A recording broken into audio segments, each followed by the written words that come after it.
The damp air clung with a persistent chill the morning Jon Snow rode back through Winterfell's gates.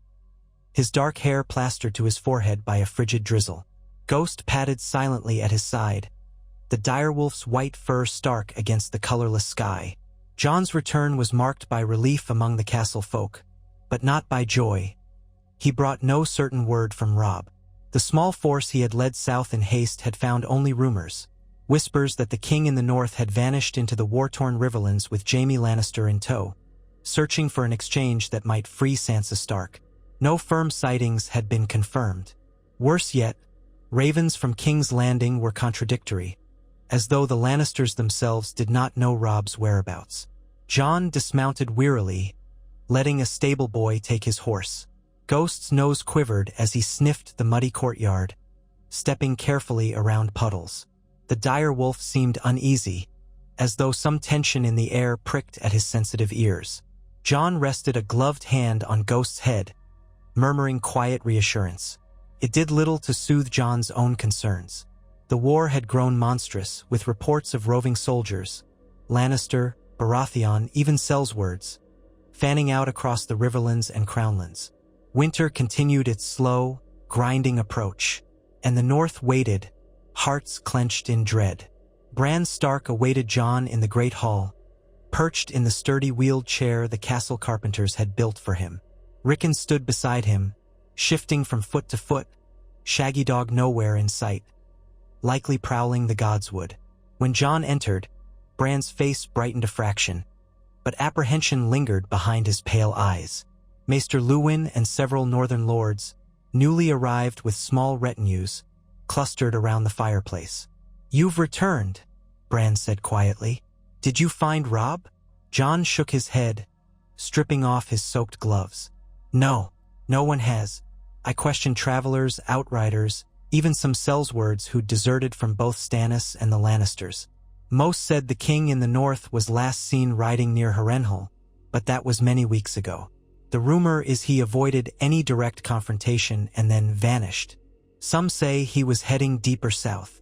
Bran's slender fingers gripped the arm of his chair. "Heading south? That makes little sense. Unless he's decided to seek new allies. Could he have gone to treat with the Baratheon forces? Or maybe to Dorne?" "It's possible," Jon allowed, "but no one knows for certain." The idea of Robb heading for Dorne sounded unlikely. House Martell had shown no sign of intervening in this war. The Lannisters claim he means to free Sansa, but they don't actually know where he is. They're scouring every road. Rickon's face crumpled at the mention of Sansa. He had only a child's grasp of the larger war, but he knew enough to understand that his sister remained a hostage somewhere in the south. "We should bring her home," he muttered. "Why can't we just kill the Lannisters?" Bran and Jon exchanged a weary glance. Maester Luwin spoke up gently. "It's not so simple, my lord. They are numerous, and they hold King's Landing with the power of the crown behind them." A hush followed. The lords present, Serwyn, Tallheart, Glover, shifted uncomfortably, each weighed by the knowledge that the North was both exhausted from war and cut off from the rest of the realm by the winter snows. The roads had thawed some in recent weeks, enough to allow small parties to travel, but marching a full army was another matter. And even if they could muster at Winterfell, the Lannisters had combined forces with the Tyrells, making any attack near King's Landing a near-suicidal mission. Jon exhaled, flexing his stiff fingers. Days of travel had worn him down, and the gloom in the hall only pressed heavier. "Bran, there's more. While I was away, I heard conflicting rumors about Renly Baratheon. Some insisted he'd been killed long ago, but others swore he was wounded, then spirited away by loyal knights to recover from an assassination attempt. There's talk that he's been rallying men in the Stormlands again." Several lords exchanged startled looks. The gossip of Renly's death had traveled far and wide, widely accepted after that infamous night in which men claimed a shadow had done the deed. But none could offer first-hand proof. Perhaps the story had been garbled. Perhaps cunning loyalists to House Baratheon had played illusions. In the swirling chaos of the war, even the most certain news could be turned on its head. Maester Luwin asked, "Do you believe these rumors?" Jon hesitated. "I don't know what to believe. Some men told me they'd seen Renly's green banners with the stag and rose, claiming he'd recovered and was rebuilding an army near Bitterbridge. Others dismissed it as a trick, perhaps some pretender wearing Renly's armor, rallying the Stormlords behind a false figurehead. He paused. As for Stannis, he's said to have retreated to Dragonstone after the debacle at Blackwater Bay. But word is he still has a sizable force on land, holding Storm's End. Men whisper that he's rallying swords once more, determined to retake King's Landing someday. Bran's brows knitted. If Renly is truly alive, or if Stannis remains undefeated, maybe Robb seeks them out. An alliance. Lord Serwyn let out a thin sigh. We tried that once, did we not? Or your lady mother did. Word was neither brother would yield the crown. Stannis demanded fealty, while Renly demanded the same, each calling themselves rightful king. Yes, Jon said grimly, recalling the older rumors. Yet times have changed. The Lannisters strengthened themselves with the Tyrells. Now, perhaps neither Renly nor Stannis can stand alone against them. And the same is true for the North. Robb must see that. He might have gone to treat with either Baratheon brother. In truth, Jon hoped so. It was the most plausible explanation for Robb's disappearance. He'd chosen stealth over open battle, determined to forge an alliance behind enemy lines. Bran looked at Jon with a mixture of longing and determination. Then we must do the same. We have to find a way to join forces, or at least talk to them. If Robb is out there, trying to bring Renly and Stannis into a pact, the North should help him however we can. Maester Luwin's face was grave, but he nodded. The realm can only endure so much fracturing. Winter is upon us. The White Walkers stir beyond the wall, though few here believe such tales. If the entire kingdom remains divided, it will be easy pickings for whatever comes from the north of the wall, or for the Lannisters' might, which is nearly as fearsome in its own way. Jon felt a twinge at that mention. The others. He had abandoned his sworn brothers at the wall to fight for House Stark. Honor and duty had pulled him in two directions. But the threat from beyond remained real, far more dire than most realized. If the lords continued to tear the realm apart, there would be nothing left to defend when the others came.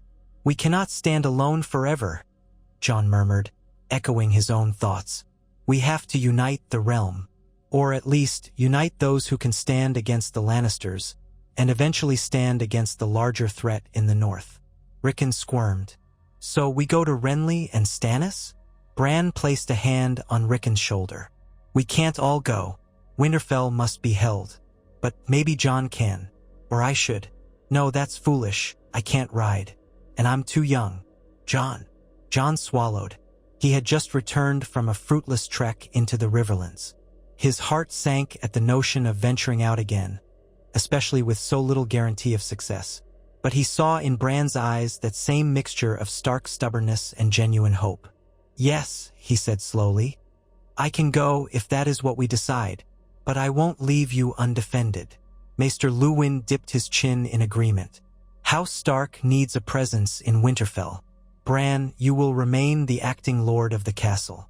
Jon, if you take a contingent of men, enough to protect yourself from bandits or Lannister outriders, and travel south, you might find Renly or Stannis, or find Robb, or both if the gods are good.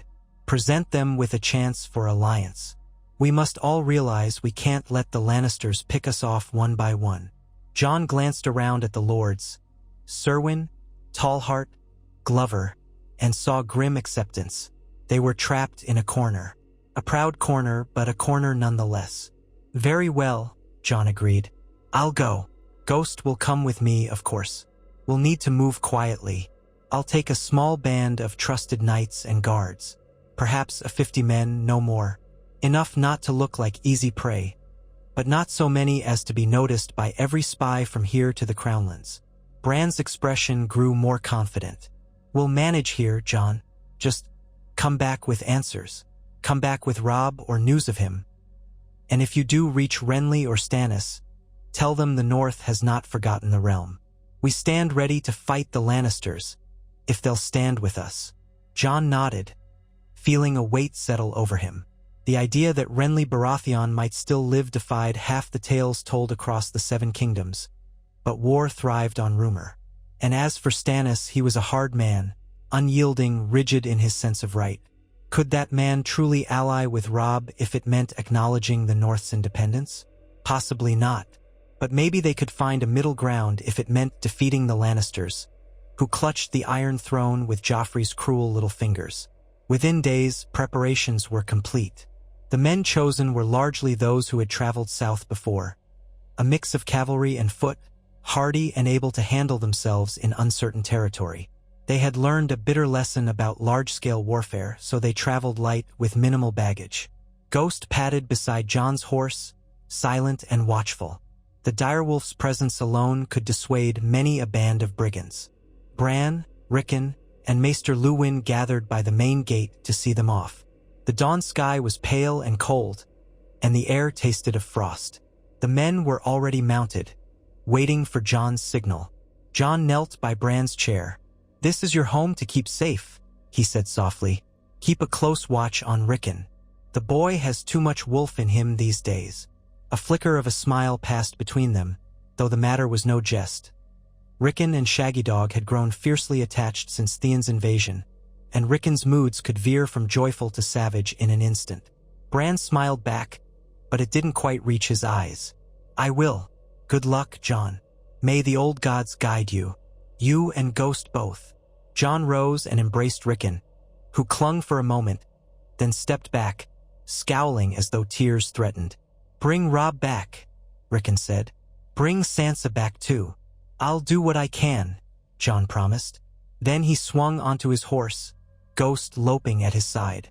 The gates opened, and the small column of Northmen rode out, forging south yet again, away from the thick walls of Winterfell and into a realm that had become a battleground of kings. The wind whipped at Jon's dark cloak. He glanced down at Ghost, who glanced back with those red eyes, as if in silent understanding. Once more, they ventured into the unknown. They made Moat Cailin within a week, the road partly cleared of snow by local villagers. The fortress, ancient and ruinous, still stood under the guard of crannogmen loyal to House Reed. Jon halted there briefly to gather news. The watchers on the towers only confirmed that no sizable force had come north or gone south in recent weeks. No sightings of Robb. No direct sightings of Baratheon banners either. Some watchers claimed that Stannis' men were busy near the Stormlands or Dragonstone, locked in a stalemate with the Lannisters' fleets. Others repeated the uncertain rumor that Renly Baratheon, alive or a cunning impostor, stirred near Bitterbridge. Jon exchanged ravens with Greywater Watch, hoping to glean more intelligence, but only vague answers came. House Reed was secretive, its seat floating in the bogs, moving according to ancient lore. They had no sure knowledge of the Southern War's details. Resolved, Jon pressed on, leading his men south through the Neck, keeping a wary eye for brigands or iron-born stragglers. The men were quiet, haunted by the memory of Theon's betrayal and the viciousness that had engulfed the North. Ghost trotted ahead or behind, sometimes disappearing into the swampy brush to scout, often returning with muzzle damp or with bits of mud clinging to his paws. Beyond the Neck, the riverlands opened up, though winter had left them battered and brown. Signs of conflict were everywhere. Burned farms, abandoned huts, half-ruined keeps with broken gates. Once, they passed a line of hanging corpses swaying from a crooked tree, the stench of rot thick in the wind. Jon's men muttered curses, crossing themselves with the sign of the old gods or the Seven. They did not tarry. The ravages of the war had turned the riverlands into a grave. They encountered only small pockets of Lannister soldiers, usually stragglers or deserters, easily avoided or dispatched. Jon had no desire for pointless skirmishes. His goal was to slip by quietly. Each night, the men camped in hidden copses, lighting small fires if they dared. Ghost stood watch in the darkness, sometimes raising his muzzle to sniff the wind or let out a low growl. Twice, Jon saw the direwolf vanish into the gloom, only to return minutes later, silent confirmation that no foes drew near. Slowly, they angled southeast, skirting Harrenhal itself. Even from miles away, the melted towers of that black fortress loomed in the distance, monstrous and forbidding. Word was that Roose Bolton had once garrisoned it for Robb, but now the place had changed hands so many times that Jon could not be sure who currently held it. They gave it a wide berth. Their destination lay further south, the Stormlands or perhaps the Reach, wherever Baratheon banners might be found. They crossed the Trident carefully, aided by local fishermen who ferried them across in small skiffs, horses and all, in a series of nerve-wracking trips. A larger expedition might have needed a formal crossing at the Twins, dealing with Walder Frey's treacherous demands, but with only 50 men, Jon could manage a stealthier route. The fishermen were half-starved but accepted payment in silver and salt fish from Jon's saddlebags. On the far shore, the group pressed on, heading into territory once contested by Renly and Stannis in the early days of the War of Five Kings. Late one afternoon, after nearly 3 weeks of cautious travel, one of Jon's outriders spotted a column of soldiers moving along a ridge to the west. Their banners were too distant to identify. Jon ordered a hidden encampment in a small vale, masking their fires with heavy canvas. When darkness fell, he went out with a half-dozen men, Ghost included, to scout personally. They left the rest behind, telling them to remain silent. Under the cover of night, they picked their way up a gentle slope through scrub and sparse trees. The moon was a thin sliver, providing just enough light for Ghost's keen eyes. The direwolf guided them to an outcropping where they could peer down upon a faint glow of campfires. Jon's heart pounded as he made out flickers of banners in the torchlight below. The stag and rose on green, Renly Baratheon's sigil or a copy of it. He heard quiet conversation drifting up, the voices of men, some with a Stormlands accent, others from the Reach. So the rumors might be true after all. Jon felt a tremor of excitement. If these truly were Renly's men, and if Renly himself was alive, he needed to speak with them. But how? Approaching openly with a large group might provoke a fight. On the other hand, creeping too close risked arrows in the dark. Jon debated with his men and decided on a cautious approach. They would wait until morning, then present themselves openly with minimal arms displayed. If this was indeed Renly's host, they might be more open to parley than Lannister forces. They returned to their own camp, restless with anticipation. Jon could hardly sleep. The North needed allies. If Renly was truly resurrected in the political sense, if not the literal one, then perhaps they had a chance to create a threefold alliance of Baratheon, Stark, and Baratheon's other sworn lords. That might coax Stannis into negotiations, or bring enough strength to challenge the Lannisters' hold on King's Landing. But would Renly cooperate, or demand fealty as he had once demanded from Robb? At dawn, they broke camp. The morning sky was dull gray, a mild wind rustling the skeletal branches overhead. Jon led his 50 riders up the ridge, Ghost at his side, muzzle lifting to catch the scent of the other camp. By the time they reached the crest, they saw a cluster of outriders on horseback trotting toward them. Men in half-plate, carrying tall spears. Their banner indeed displayed the crowned stag entwined with roses, a device that had once signified the alliance between House Baratheon and House Tyrell.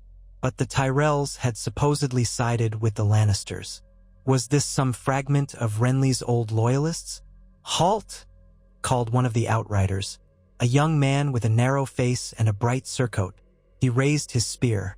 "In the name of King Renly Baratheon, who goes there?" Jon exchanged quick, startled glances with his men. King Renly Baratheon. Either these men were behind the times, still proclaiming a dead man's name, or Renly was very much alive. Jon nudged his horse forward carefully, hands raised to show no hostility. Ghost walked at his stirrup, silent but watchful. "I am Jon Snow," he said, his breath curling in the cool air.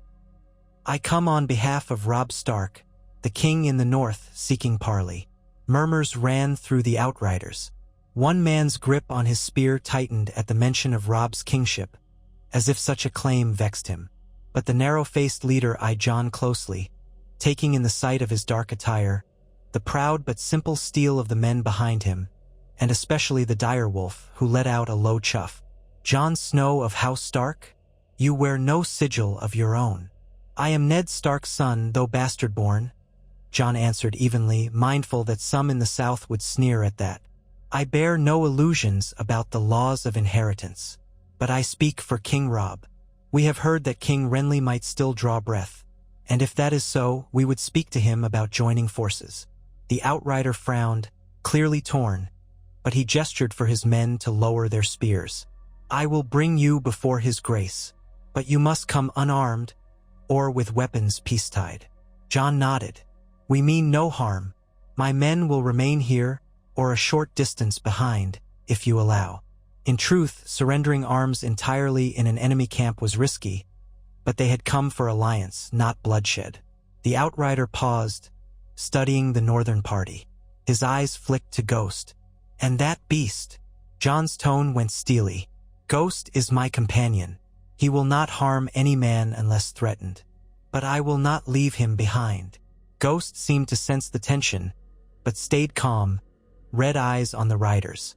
After a tense moment, the outrider inclined his head. "Very well. Follow me, and mind yourselves. If you try any treachery, we'll mount your heads on pikes." With that, he wheeled his horse, leading them down the slope toward the morning mist. A few of Jon's men, his most trusted, accompanied him. The rest stayed behind, forming a small camp to await Jon's return. They watched him go with uneasy expressions, well aware he was riding straight into a camp of uncertain loyalty. The path led them past pickets and guards, all wearing the green of Renly's personal sigil, some with additional badges of lesser stormlords. Jon recognized House Estermont, House Cairn, and others from old heraldry lessons. None wore Tyrell gold, so it seemed these were the remnants of Renly's original host, or perhaps newly gathered men from the Stormlands who had once bent the knee to him. Tents spread across a shallow valley, standards fluttering in the light breeze. At the center of the camp stood a large green pavilion. Jon dismounted near a corral of horses. Ghost waited at his side, tail low but unafraid. The outrider indicated that Jon's men should remain outside while Jon himself entered. Jon cast a glance over his shoulder. "If I do not return quickly, leave," he murmured to his men. They nodded, grim-faced. Jon stepped into the pavilion, heart pounding. The interior was surprisingly warm, with braziers set up around a long table strewn with maps. Tall candles lent flickering light, revealing a handful of men gathered around. At the head of the table stood a familiar figure, bearded and broad-shouldered, wearing a cloak of green velvet pinned with a golden stag. Renly Baratheon, or if not, then a man who looked impossibly like him. His face was pale, as though he had endured some sickness, and one side of his neck bore a scar like a puckered burn. Jon took a moment to absorb the sight. He had never met Renly in person, only heard tales. The charming younger brother of King Robert, once popular, undone by mysterious treachery. Now that easy charm was gone, replaced by a wary solemnity. At the sight of Jon, Renly's lips curled slightly. "So, the North sends me Ned Stark's bastard. I confess, I expected the great Jon or one of Robb's chief lords." Jon bowed his head a fraction. "They are needed in the North, your grace. As I said, I am Jon Snow, son of Ned Stark. I come bearing an offer. We would treat with you, if you are indeed King Renly Baratheon." He left the last part of that statement open, but the man's face twitched in annoyance. "You doubt my identity?" Renly asked. His voice was deeper than Jon had imagined, hoarse with either anger or lingering injury. "I mean no insult," Jon replied quietly, "but many believe you died. Many said a shadow killed you." Renly's eyes flashed. Others around the table shifted. One man, older and wearing the sigil of House Cairn, spoke. His grace was grievously wounded by a dark sorcery, yet the gods favored him. He survived. Barely. Our men carried him from the site of that foul treachery. Only in secrecy could we nurse him back to health, away from the Lannister or Tyrell watchers who assumed he was lost. Renly let out a slow breath, his gaze flicking to the scar on his neck, as though it ached. "I should have died," he murmured, "if not for these loyal men." But the realm has more pressing concerns than my near death. You say you come from Robb Stark, the so-called king in the north. Are you here to demand fealty to him, or do you propose something else?" Jon stiffened slightly at the dismissive tone. "Robb was crowned by his lords after Ned Stark's execution, Your Grace. Our cause was never to rule the entire realm, only to protect the North from the Lannisters' tyranny. But we also want justice for Lord Eddard's murder and the release of Robb's sisters, Sansa and Arya. We have no love for King Joffrey." Renly's mouth twisted. "Nor do I. Joffrey is nothing but a product of incest between Cersei and Jaime Lannister. No rightful heir at all." His men murmured agreement. "Yet, if you do not claim the Iron Throne, then who do you say should hold it?" Jon answered carefully. "Robb has no desire for the Iron Throne. He only seeks the North's freedom. Many of our men would sooner see the Seven Kingdoms parted. But we also know the Lannisters will not rest until we're subdued. We can't win alone, not when they have the Tyrells. And from all accounts, you can't either, Your Grace. Perhaps we can help each other." Renly lifted a hand to rub at his scar. His eyes flicked across the map-littered table, then back to Jon. "Stannis claims to be the rightful heir by law. I claimed it by right of birth as well, and by the fact that I had the support of the Southern Lords. Now the Tyrells have turned cloak, leaving me only these loyal Storm Lords." His voice took on a bitter edge. "If we unite with the North, we might stand a chance. But what of Stannis? He remains a threat. He has loyalists near Storm's End, fleets in the Narrow Sea. He despises me for claiming a throne he believes is his." "He might be open to negotiation," Jon said, though he lacked certainty. "He hates the Lannisters too, and if we all stand together, Stark, Baratheon. Maybe the realm stands a chance to break Tywin's hold on King's Landing." Renly snorted softly. "You think Stannis would share power? He's as flexible as an iron rod." A younger knight near Renly cleared his throat. "Your Grace, if I may, the war has changed much. Stannis suffered a staggering defeat at Blackwater Bay. He might be forced to seek allies now, even if it galls him. Our scouts suggest he still has some strength around Storm's End, but not enough to besiege King's Landing again. If King Renly and King Robb join him, the numbers might suffice to at least challenge the Lannisters. And if the Tyrells see we are united, some of them might break away from Joffrey." Renly folded his arms, the green velvet of his cloak shifting with the motion. His gaze weighed Jon. "This would be a tenuous alliance. I have no love for Stannis's narrow beliefs, and I doubt he has any love for me. As for the North's independence, why should I concede that if I aspire to sit the Iron Throne myself?" Jon's stomach tightened. "Because the alternative is letting the Lannisters remain in power, and the realm devour itself in endless war while winter deepens. If the others are truly stirring beyond the wall." He paused, uncertain how these Southern Lords would react to such warnings. "My father taught me that the Night's Watch was formed for a dire purpose. I have seen glimpses of that threat myself. We cannot afford to ignore it." One of Renly's men rolled his eyes. "The Watch? Grumpkins and Snarks? We have no time for children's tales, bastard." Jon's temper flared, but he held his composure. Ghost let out a low growl, startling the men around the table. Renly lifted a staying hand. "Enough. The North believes in its old gods and old stories. If Ned Stark believed, I'll not dismiss it out of hand. But let's keep to the matter of immediate war. You propose a triple alliance. Me, Robb Stark, and Stannis. Yet I doubt Stannis will suffer me to call myself king. He'll demand I bend the knee to him. Or perhaps you two could come to some compromise," Jon ventured. "A co-regency or a division of titles. Renly as Lord Paramount of the Stormlands, Stannis as king on the Iron Throne, or vice versa. Cannot say.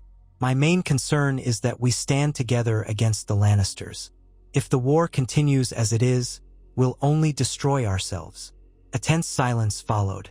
Men shifted in their cloaks, exchanging uncertain glances. Renly stared into the brazier flames, lips pressed tight. Finally, he spoke. "You ask me to swallow my pride, to yield or share the crown with Stannis. The same Stannis who tried to kill me with black magic. His voice caught. But I have few other roads left to walk. Even if I gather every Stormlord still loyal to me, it won't be half enough to face Tywin's combined might. If I must make peace with my brother to save this kingdom, and to avenge Robert and Ned, then I will consider it. Jon inclined his head. Thank you, Your Grace. The North is prepared to fight alongside you if we can secure an alliance with Stannis, and if you will recognize Robb's sovereignty, or at least his autonomy in the North. Renly's mouth twitched in reluctant agreement. Very well, I'll consider that also. My father always said half a kingdom is better than none. The Lannisters deserve ruin for what they've done to Robert's memory. If I must yield something to keep the realm from falling entirely into their hands, so be it. But I must speak with Stannis first, and I must see your King Robb to make these terms clear. We need a proper meeting. Jon felt relief wash through him. He had not expected the negotiation to go so smoothly, though it was far from concluded. Do you know where my brother Robb might be? I've been searching the riverlands for him. Renly's frown deepened. No, my scouts found no sign of him. But if he seeks me or Stannis, he'll likely head to the Stormlands. Or perhaps he's gone to Riverrun or the Vale to gather more strength. We can send our outriders in search. Once we do find him, I'll propose a summit with Stannis. If the three of us can meet on neutral ground, perhaps we can forge a pact. And if Stannis refuses? Jon asked, trying to be realistic. Renly's voice went grim. Then I fight him, I suppose. Or we stand aside while he wastes himself on the Lannisters. But I suspect he'll see sense. He cannot hope to take King's Landing alone, not after the Blackwater. He knows the Tyrells won't come back to him now. Besides, there's a threat from the east. Rumors say Daenerys Targaryen stirs with dragons in Essos. She might invade in a year or two. If Stannis is wise, he'll realize fracturing the realm further only invites her or the Lannisters to triumph. Jon repressed a grimace. Dragons, others. The entire realm felt on the brink of cataclysm. Very well. When do we march? Renly's gaze swept around the table, taking in the nervous faces of his lords. Soon. I'll gather my men at Bitterbridge in a fortnight. I'll send ravens to every likely stronghold, seeking Stannis and Robb Stark. You and your men will ride with us if you will. That way, you can confirm to those we meet that the North is sincere about this alliance. Jon bowed his head. I will. If you have a maester or a reliable messenger, I'd like to send word back to Winterfell to let them know what we've decided. Renly gestured to an older man near the back, wearing a maester's chain. Maester Coleman can assist, but keep your message brief and discreet. The Lannisters likely have spies everywhere. Jon inclined his head. Thank you, Your Grace. When Jon stepped out of the pavilion, he found his men waiting anxiously. They tensed at his approach, searching his face for signs of trouble. Jon smiled wryly. We're not at sword's point. King Renly welcomes us to join his march. We'll ride with him for now. His men looked startled. One asked, so he truly lives? Renly Baratheon is alive. Jon nodded. He does, or so it seems. This is no impersonator. He bears a scar that suggests some dark deed tried to kill him once. He survived, and he's prepared to talk alliance with the North, if we can also bring Stannis to heel. That may be the harder part.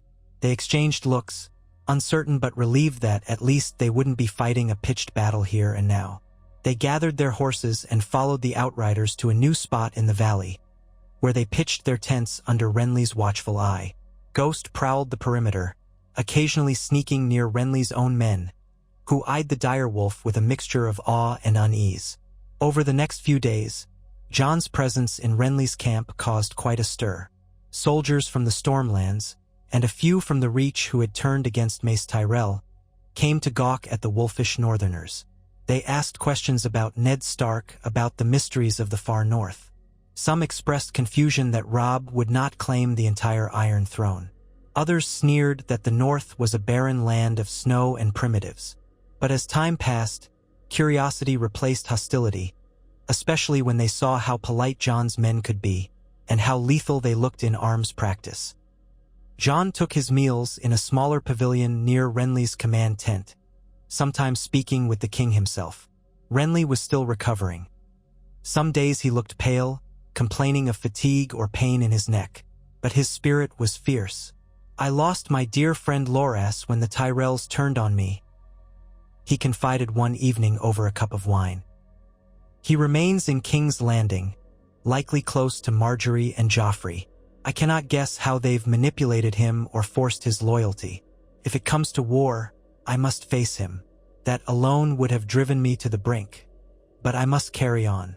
Robert would have wanted no less." John thought of the loves and friendships that war had already torn apart.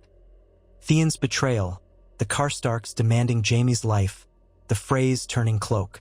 "War leaves no loyalties intact," he said quietly, "except the ones stronger than any crown." Renly inclined his head, half in sorrow.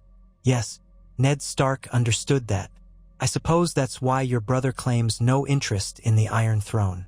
He's loyal first to his own. I can respect that, though I once thought him a fool for dividing the realm. Now I see it's Joffrey who's truly the fool."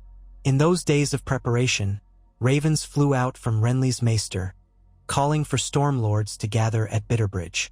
Others were sent, at Jon's request, to search for Robb or for any sign of Stannis. Jon himself penned a message to Winterfell, explaining the improbable developments.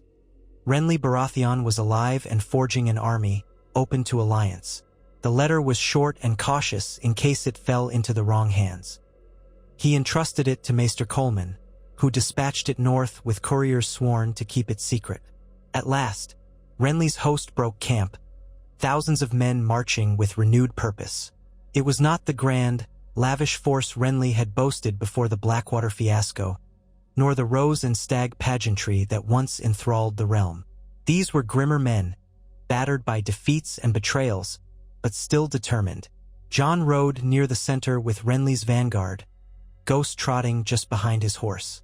The direwolf had grown used to the presence of these southern allies, though he still showed teeth if anyone tried to draw too close. They trudged south and east. Soon, rolling plains and farmland replaced the bleak riverlands. The storms lessened, replaced by a milder climate. The towns looked half-empty, many farmers having fled or hidden from marauding Lannister or Sellsword bands. But as they approached Bitterbridge, a critical crossing over the Mander River, they began to see small Stormlands banners joining them, trickling in from outlying keeps. Men greeted Renly with tears of relief, evidently loyal knights who believed him dead. The word spread, "King Renly lives. We march for justice." Bitterbridge itself loomed as a half-ruined town perched on both sides of the broad Mander, connected by a sturdy stone bridge. Once it had been a seat of Tyrell influence, but now it was contested territory. Smoke still clung to the outskirts from some recent skirmish.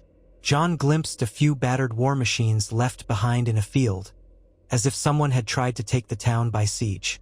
But the defenders had evidently fled or been destroyed. Now, Renly rode in, claiming it as a strategic staging point. The local population had no energy to resist. They simply wanted peace. Within days, more knights rallied to Renly, but not enough to threaten King's Landing alone. The same question arose again and again at councils of war. What about Stannis? Where was he? Men speculated that Stannis still held Storm's End or Dragonstone, but none had a sure report. Renly grew increasingly tense, pacing in the small keep that overlooked the Mander. Jon tried to help by sending out riders to question travelers. No one brought back definitive news. Then, almost unexpectedly, a new band of soldiers appeared at the edge of the camp. A small column of men bearing the fiery heart of the Lord of Light. Jon recognized that sigil as belonging to Stannis's Red Priestess, Melisandre. The soldiers requested audience with King Renly. Wariness rippled through the camp. Some believed these men had come to kill Renly again. But the men claimed to bring parley from Stannis himself. Renly summoned Jon to attend, along with his principal lords. They met in the courtyard of the keep, a wide stone enclosure overshadowed by the half-collapsed tower. The red-cloaked soldiers formed a line, behind which rode a single knight wearing the flaming heart quartered with the crowned stag, Stannis's personal sigil. He was a lean man with a gray-streaked beard, eyes like chips of flint. He dismounted, acknowledging Renly with stiff courtesy. "Ser Axel Florent, envoy of King Stannis Baratheon," the man announced. "I come with terms. King Stannis invites you to Storm's End for a council, should you truly live, and should you wish to end this fraternal feud. He acknowledges the threat of the Lannisters." His voice dripped with reluctance, as though repeating words he did not fully support. "If you meet him there, he will consider an alliance to lay low the false King Joffrey." A hush fell over Renly's lords, many of whom reached for weapons or spat at the mention of Stannis. Renly himself stood tall, though tension rolled off him in waves. "So Stannis calls me a pretender no longer?" he asked softly. "He recognizes I'm still breathing, at least." Ser Axel pursed his lips. "His Grace calls you misguided, but he sees the realm in turmoil, the Lannisters strengthened by the Tyrells. He offers you a chance to stand with him rather than die in vain. The so-called king in the north is also mentioned. If he truly seeks to defeat the Lannisters, Stannis invites him to the same council. The matter of who wears the crown can be decided once the Lannisters are cast down." Renly's jaw clenched. "He thinks once we beat the Lannisters, we'll all bow to him. Typical." But a spark of possibility lit his eyes. "Still, we'll meet him. On neutral ground, though, not in Storm's End where he holds all the advantage. Let him come here to Bitterbridge." Ser Axel stiffened. "Storm's End is Stannis' seat. He will not ride to you like a supplicant. If you wish to break bread, you will come to him as the younger brother should." Renly's men bristled, hands inching toward hilts. Jon exchanged anxious looks with the Stormlords around him. A single flashpoint here could ruin everything. Jon stepped forward, mindful of his place but determined to speak. "Ser Axel, King Renly, the realm suffers while we quibble. Is there no compromise? Perhaps a location halfway between here and Storm's End? A site no one holds? Let the two kings meet without risk." Ser Axel's gaze slid to Jon, unimpressed. "And who are you, to lecture me on compromise?" Renly answered for him. "Jon Snow, representing Robb Stark, the king in the north. If this alliance is to include the north, their voice must be heard. Enough posturing. I will meet Stannis, but not on ground that gives him all the cards." He paused, glancing at Jon. "We can pick somewhere in the Stormlands, perhaps an abandoned holdfast. We each bring a limited retinue. No magic, no armies clashing. Just talk." Ser Axel's lip curled at the mention of no magic, but he withheld comment. After a moment, he gave a curt nod. "I will carry this suggestion to King Stannis. Expect word within the fortnight. If he agrees, we'll name the place and time. But mark me, if this is a trap, we'll unleash the Lord of Light's wrath upon you." Renly folded his arms. "Likewise, if your red witch tries any more shadows, you'll learn the Stormlands can strike back. Now go." The tension was thick as Ser Axel Florent remounted and led his men away. Once they were gone, Renly let out a breath. "Well, that could have gone worse. At least he didn't try to kill me on the spot." Jon tried to sound hopeful. "If Stannis is willing to talk, that's a start. He must know that none of us can beat the Lannisters alone. Maybe he's desperate enough to see sense." Renly's face remained clouded. "Desperate or not, Stannis has never been known for sense where his pride is concerned. But we'll see." Then a faint grin touched his lips. "You've quite a talent for stepping into family feuds, haven't you, bastard? First you represent Robb in the south. Now you try to mend fences between me and my brother. If you accomplish this, you might be more famous than Ned Stark ever was." Jon shrugged, feeling a pang at the mention of his father. "My father never sought fame, only justice. If we achieve that, I'll be content."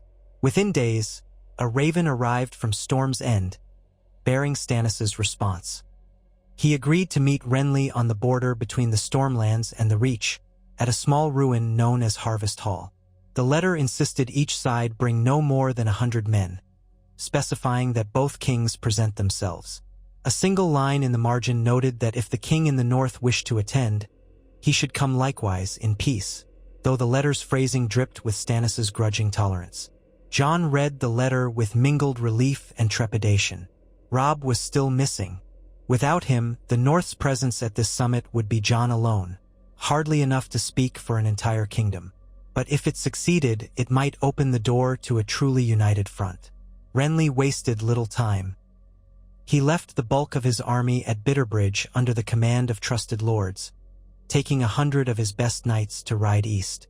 Jon accompanied him, with only a handful of his own men plus Ghost. The journey took them across rolling hills and farmland dotted with the ruins of war. They traveled fast, anxious to avoid roving Lannister patrols. Occasionally, they passed through small hamlets where frightened peasants offered watery ale and bread, but no real news.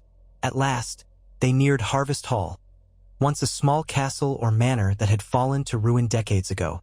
The walls were crumbling, the courtyard overgrown with weeds.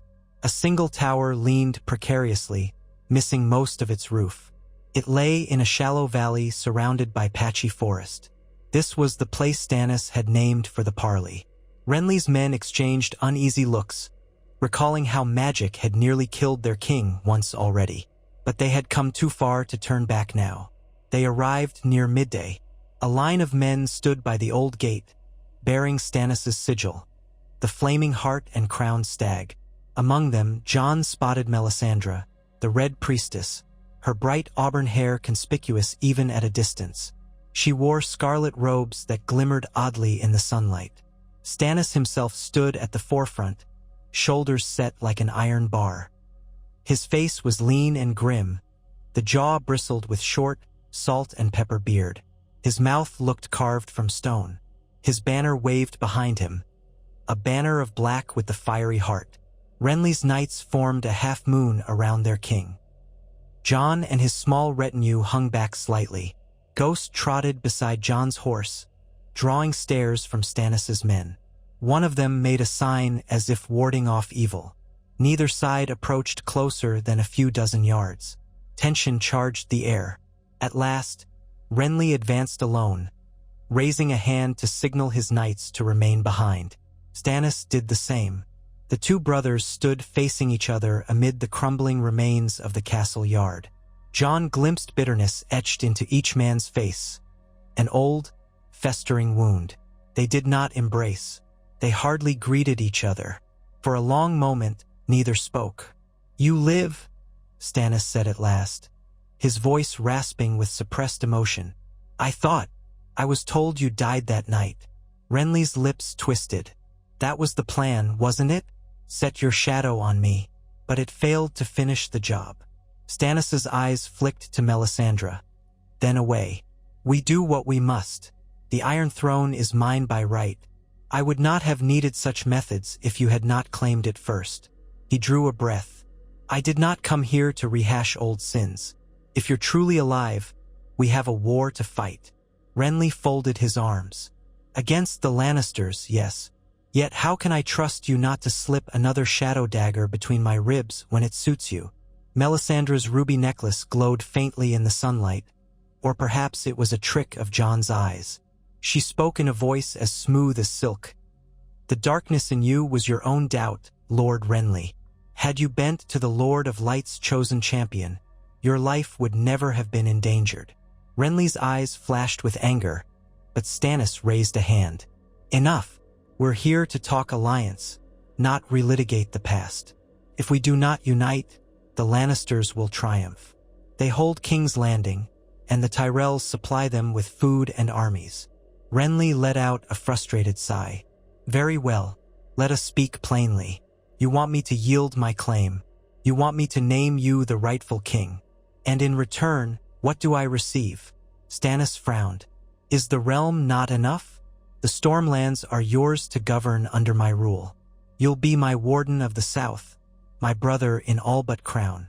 You'll have honors, wealth, a seat on the small council.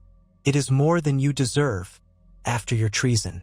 Renly opened his mouth, anger flaring. Before he could spit a retort, Jon urged his horse forward a few steps, Ghost padding behind him.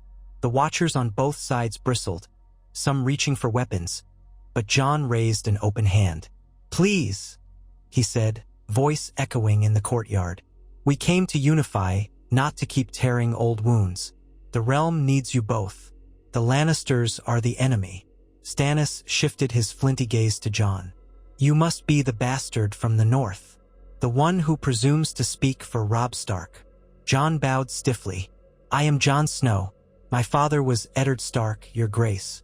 Robb is missing as of now, but I represent our cause. We'll stand with whoever truly intends to bring down the Lannisters, and who accepts the North's autonomy." Stannis's lip curled. "Autonomy, is it?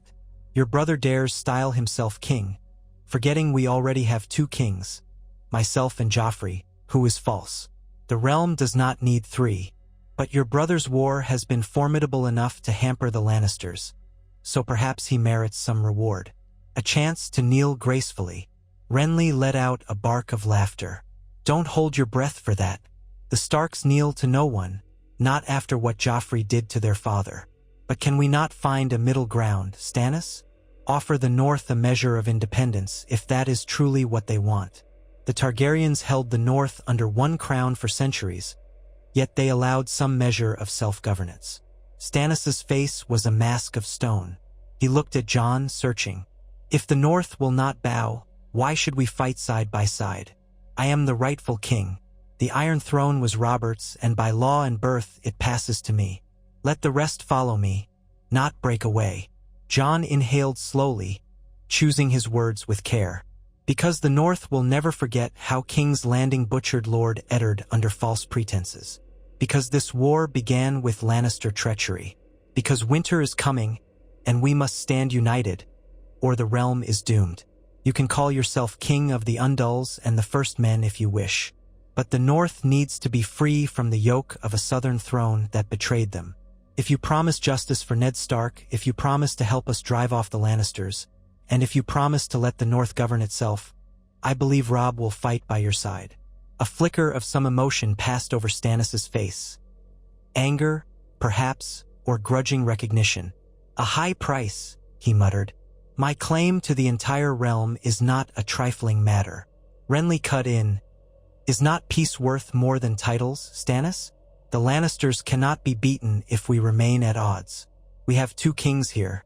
If the North insists on a third, well, that's one too many. But perhaps an alliance of the Baratheons, with the North as an ally, can prevail. After the war, we renegotiate how the Seven Kingdoms stand. Or 6, or 5. The realm may never be the same, but at least it won't be in Lannister hands." Stannis pressed his lips together. Melisandre touched his arm lightly, murmuring something Jon could not hear. Stannis closed his eyes, exhaled, and looked again at Renly. "I will consider it," he said at last, "but only if you, my brother, yield your personal claim to the Iron Throne. That was always my right, not yours." Renly hesitated, bitterness evident on his face. Then slowly he inclined his head. "Very well. If that is the price for unity against the Lannisters, I will yield my crown. But I keep the Stormlands as my domain, no question. And you will not call me your subject either. I stand as your ally, not your subordinate." A tense moment, then Stannis nodded. "Agreed, an alliance of equals. In practice, I will rule, but you remain free to govern your own.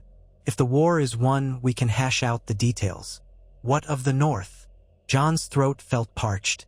"We want justice for Ned Stark, the safe return of Sansa and Arya, and recognition that the North rules itself under House Stark. If Robb were here, he'd ask the same." Stannis glanced at Melisandre, then at Renly. "It's a large concession," he said again, "but the realm is broken, and the Lannisters grow fatter on the spoils. If ceding the North is the cost of building a force strong enough to unseat Joffrey, so be it. But I insist on at least a formal alliance pact with the North to ensure trade, mutual defense, and the like. The wall must still be manned." Jon felt a surge of relief. "That can be arranged, Your Grace, especially if you support the Watch with men and supplies against what stirs beyond." Renly scoffed softly. "White Walkers, the dead rising. We have enough living foes without conjuring the dead. But if it's real, I suppose we must prepare. That can be settled later. Stannis lifted his chin. Then we have the beginnings of an accord. We should formalize it with a written treaty. But first, we must gather our armies and secure the Riverlands or the Stormlands as a base of operations. We strike King's Landing together or we starve it out. The Tyrell alliance might break if the war draws on. The city can be starved or battered from the field. We must be swift, though winter grows deeper by the day. Renly's eyes flicked about the crumbled courtyard.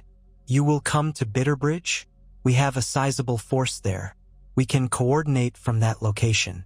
Once we locate Robb Stark, or once you open the roads north, we can unify with the northern host. Stannis grimaced. I'll meet you there in a fortnight. I must rally my men from Storm's End. But if I find you've left or broken this pact, Renly cut him off. You'll see my men well established. I have no reason to flee, and do not try to slip a knife in my back, or I'll see your head parted from your shoulders. A brittle silence. Then Stannis merely nodded. So be it. May the Lord of Light judge us fairly. He turned to Melisandre, who smiled serenely, her ruby necklace catching a stray sunbeam.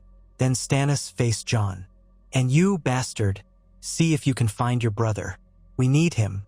If he fails to appear, we go ahead without him. Jon inclined his head. I understand, Your Grace. I will send riders. We will do everything in our power to locate Robb Stark. Stannis's gaze lingered on Jon for a heartbeat, as though he weighed something unspoken. Then he mounted his waiting horse. His men formed up around him. No handshake or embrace occurred, but that was hardly surprising given the tension. With a final glare at Renly, Stannis turned and rode away into the trees. Melisandre paused, letting her golden-red hair swirl in the wind. She regarded Renly with a cryptic smile. Was it threat, pity, or something else? Then followed her king. When they had gone, Renly breathed out shakily. His knights rushed forward, exclaiming relief that no fight erupted. Jon slid off his horse and stroked Ghost's fur, feeling the direwolf's tension. The dog-like panting indicated Ghost had been ready for violence if needed. Jon whispered a thanks to the old gods that it had not come to that. So, Renly said half to himself, the impossible has happened. Stannis and I have a truce, maybe an alliance, if we can manage not to kill each other. Jon nodded. And if we can find Robb, the alliance might grow stronger still. We can face the Lannisters as a united force. That must be what Robb intended. I just wish we knew where he was. Renly turned, the wind ruffling his green cloak. We'll find him or he'll find us. For now, let's return to Bitterbridge and set our plans in motion. Stannis will come in a fortnight. Then we see if the realm can be saved from the Vipers in King's Landing. Jon mounted again, Ghost springing lightly beside him. As Renly's knights formed up to depart, Jon let his gaze drift over the ruined harvest hall. The alliance was as fragile as these cracked stones, battered by years of conflict. But perhaps it was better than no alliance at all. At least they had an accord, uneasy perhaps, but a step away from the brink. They rode out, uncertain what new perils the next fortnight would bring. Yet a flicker of hope burned in Jon's chest. Maybe the realm had a chance. If they could find Robb, if they could keep Stannis and Renly from each other's throats, if they could muster enough men to storm King's Landing or starve it out, then Sansa and Arya might be freed, Ned Stark avenged, and the North could finally wrest itself from the grip of a throne that had betrayed them. Jon glanced at Ghost, remembering his father's lessons about honor, about the sacrifices made for duty and family. He prayed to the old gods silently, that this would not end in more blood. Hope was a perilous thing in wartime, but it was all they had. So the column wound back through the forest, heading west to gather their forces. The War of Five Kings had become the war of shifting alliances, and somewhere out there, the Lannisters watched, Tywin plotting, Joffrey drooling cruelty, Cersei weaving lies. Jon felt the weight of it all pressing on him. But at least he was not alone. Ghost stayed close, a white shadow of constancy. And if the gods were kind, Robb Stark would emerge from the chaos to stand beside them, forging a new future for a realm on the edge of ruin. The next fortnight at Bitterbridge passed with a mix of anticipation and dread, as Renly Baratheon's host and Jon Snow's small northern retinue waited for Stannis to arrive, or to send word that he was marching.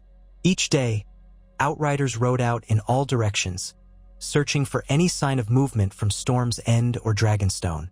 Raven after raven took flight, fluttering south or north with urgent messages. The tension within Renly's camp felt like a string pulled taut, ready to snap. Jon did his best to keep a level head. He had never imagined finding himself in a southern war camp, thrown into diplomacy among rival kings. Yet here he was, taking meals with Renly Baratheon, poring over war maps at candlelit tables, and scribbling letters to dispatch up to Winterfell in hopes that Bran or the local lords would discover Robb's whereabouts. The nights grew warmer in the Reach as summer's tale clung on, a stark contrast to the early winter that hammered the north. By day, the sun baked the muddy fields, and by night, the temperature fell enough that a light frost coated the grass. Soldiers complained that the weather was as changeable as the politics, but they continued to train, forming ranks under new banners for a cause still half-formed. All the while, Ghost roamed the perimeter of Renly's camp, a silent wraith of white fur. Many of Renly's knights kept their distance, for the direwolf's red eyes and immense size unnerved them. Yet Ghost's presence also inspired a strange confidence in some. They told themselves that if the Starks commanded such beasts from the far north, perhaps the cause was guided by old powers that might bend fate in their favor. Jon suspected it was just fear and legend playing on them, but it was better than open distrust. From time to time, messengers arrived not from Stannis but from small lords of the Stormlands who learned that Renly still lived. Some brought a trickle of new levies, battered spearmen and a few knights. Others came seeking truth. Was King Renly truly alive, or was this an impostor wearing his cloak? One by one, they beheld Renly's scar, the puckered line across his neck, and heard him speak with the same voice they'd known. Most pledged swords again, or left unconvinced but wary. The host swelled, if only slightly. Meanwhile, Jon gleaned no word of Robb Stark. He penned letter after letter and sent them with riders who braved the riverlands in secrecy, hoping to find any clue. Some returned empty-handed, others never returned at all. It was maddening. Jon only knew that if the alliance with Stannis took shape, Robb must be part of it. The North held too many swords, and too great a grievance to stand aside. Without Robb, Jon felt uncertain about formalizing any vow. He could promise goodwill, but not sign away the North's future. One late afternoon, when the sun was sinking in a haze of gold over Bitterbridge, Jon took a short walk to clear his head. Ghost padded beside him, the direwolf's paws silent on the dust. At the edge of the makeshift encampment, he found Renly alone, studying the old stone bridge that spanned the Mander. A breeze lifted Renly's dark hair, rifling the green cloak he wore, an echo of the grander garb he'd once favored. He heard Jon's approach and turned. "Jon Snow," he said in a low voice. "Still no word of your brother, I gather." Jon shook his head. "None. My men are as frustrated as I am. We keep hoping one day a raven will come that says, 'Robb is here, come quickly.' But nothing." Renly's gaze flickered across the water. "If he remains missing, we'll have to proceed without him. Though I'd much rather have your king at my side." Jon hesitated, then stepped closer. "Robb wants what is best for the North. He might be forging his own path south, seeking another ally. Or perhaps the Lannisters are hiding him, but that seems unlikely. I worry he's in danger." He paused. "Whatever the truth, if we can at least form the foundation of an alliance with Stannis, the North can join once Robb appears." Renly nodded absently, shoulders tense. "I only hope Stannis keeps to his word and comes here instead of demanding I show up alone outside Storm's End. He's never been one to bow." His lips twisted wryly. "Pride will be the undoing of us all." On the 17th day after the parley at Harvest Hall, scouts arrived in haste. Stannis was on the march, leading a sizable host from Storm's End toward Bitterbridge. Rumor said the fiery heart of the Lord of Light was displayed on many banners, but the crowned stag also fluttered. Unsure whether to feel relief or dread, Renly convened a war council that night. Jon attended, standing behind the older knights and lords, arms folded, Ghost at his feet. "We must appear unified," Renly told his gathered supporters. "Stannis will arrive with most of his men in a day or two. Let none provoke them, no drunken brawls, no petty slights. We greet him in peace. If this alliance is to mean anything, it begins with courtesy." Some of the Stormlords bristled, for many had bad blood with Stannis from the earlier schism. Yet they consented. The next morning, they tidied the camp, cleared an area for Stannis' troops, and readied pavilions near the keep so that Stannis might be greeted as an equal. Jon lent a hand, though he lacked the southern knowledge to arrange feast day niceties. Mostly he kept an eye on the mood. The Stormlords seemed grudgingly cooperative, but pockets of resentment lingered. He worried that if a single fight broke out, it would turn the entire gathering into a melee. Sure enough, 2 days later, the horizon filled with dust and the sound of marching feet. Jon stood on the keep's dilapidated battlements, shading his eyes against the sun, as thousands of soldiers approached from the east. At the column's head rode Stannis Baratheon, austere as ever, clad in dark plate with the fiery heart on his surcoat. By his side, on a chestnut mare, rode Melisandre in her scarlet robes. Behind them, knights carried banners both new and old. The Flaming Heart, the Crowned Stag, occasional houses sworn to Stannis in the Stormlands or the Crownlands. They looked disciplined, but not large enough to rival the Lannisters alone. A hush fell over Renly's camp as that formidable host drew near. Renly met Stannis at the southern edge of Bitterbridge, flanked by his top lords. Jon joined them. The two Baratheon brothers eyed each other warily, halting a few paces apart. Their men stood in tense ranks. Again, no warm greetings were exchanged, but at least no swords were drawn. After a moment, Stannis offered a curt nod. "You summoned me here," he said, voice carrying over the hush. "I have come with my loyal armies. We speak again, brother, to settle how we might topple the Boy King and his Lannister mother." Renly's lips pressed thin. "Yes, let us keep it civil. We've prepared pavilions. Come, let us discuss what must be done, away from prying eyes." Stannis waved a hand, giving silent permission for his knights to stand down. Melisandre regarded the Stormlords with her unsettling, unreadable stare. She wore a faint smile that made many uneasy. Jon stepped back, letting the Baratheon kings lead. Ghost stuck close, though, attracting curious or fearful glances from Stannis' men. Some muttered about direwolves being an ill omen. Others invoked the Lord of Light for protection. Ghost ignored them all. In the largest pavilion near the keep, they gathered around a long table. Stannis' closest advisors were present. Davos Seaworth, the former smuggler turned knight, and a few grim-faced bannermen. Melisandre stood at Stannis' shoulder, silent for now. Opposite them, Renly was joined by Lords Estermont, Caron, and others who'd stuck by him after the Tyrell defection. Jon stood off to one side, hands clasped, keenly aware that he was the lone voice from the north. A hush settled as Stannis' and Renly's men stared each other down. Stannis was first to speak. "This alliance is not out of love. We come together because Joffrey sits on the Iron Throne, and the Tyrells feed him men and grain. The realm starves while the Lannisters thrive. Each day they consolidate power, with Tywin pulling the strings behind his vicious Boy King." Renly nodded. "And we have each tried to dethrone him.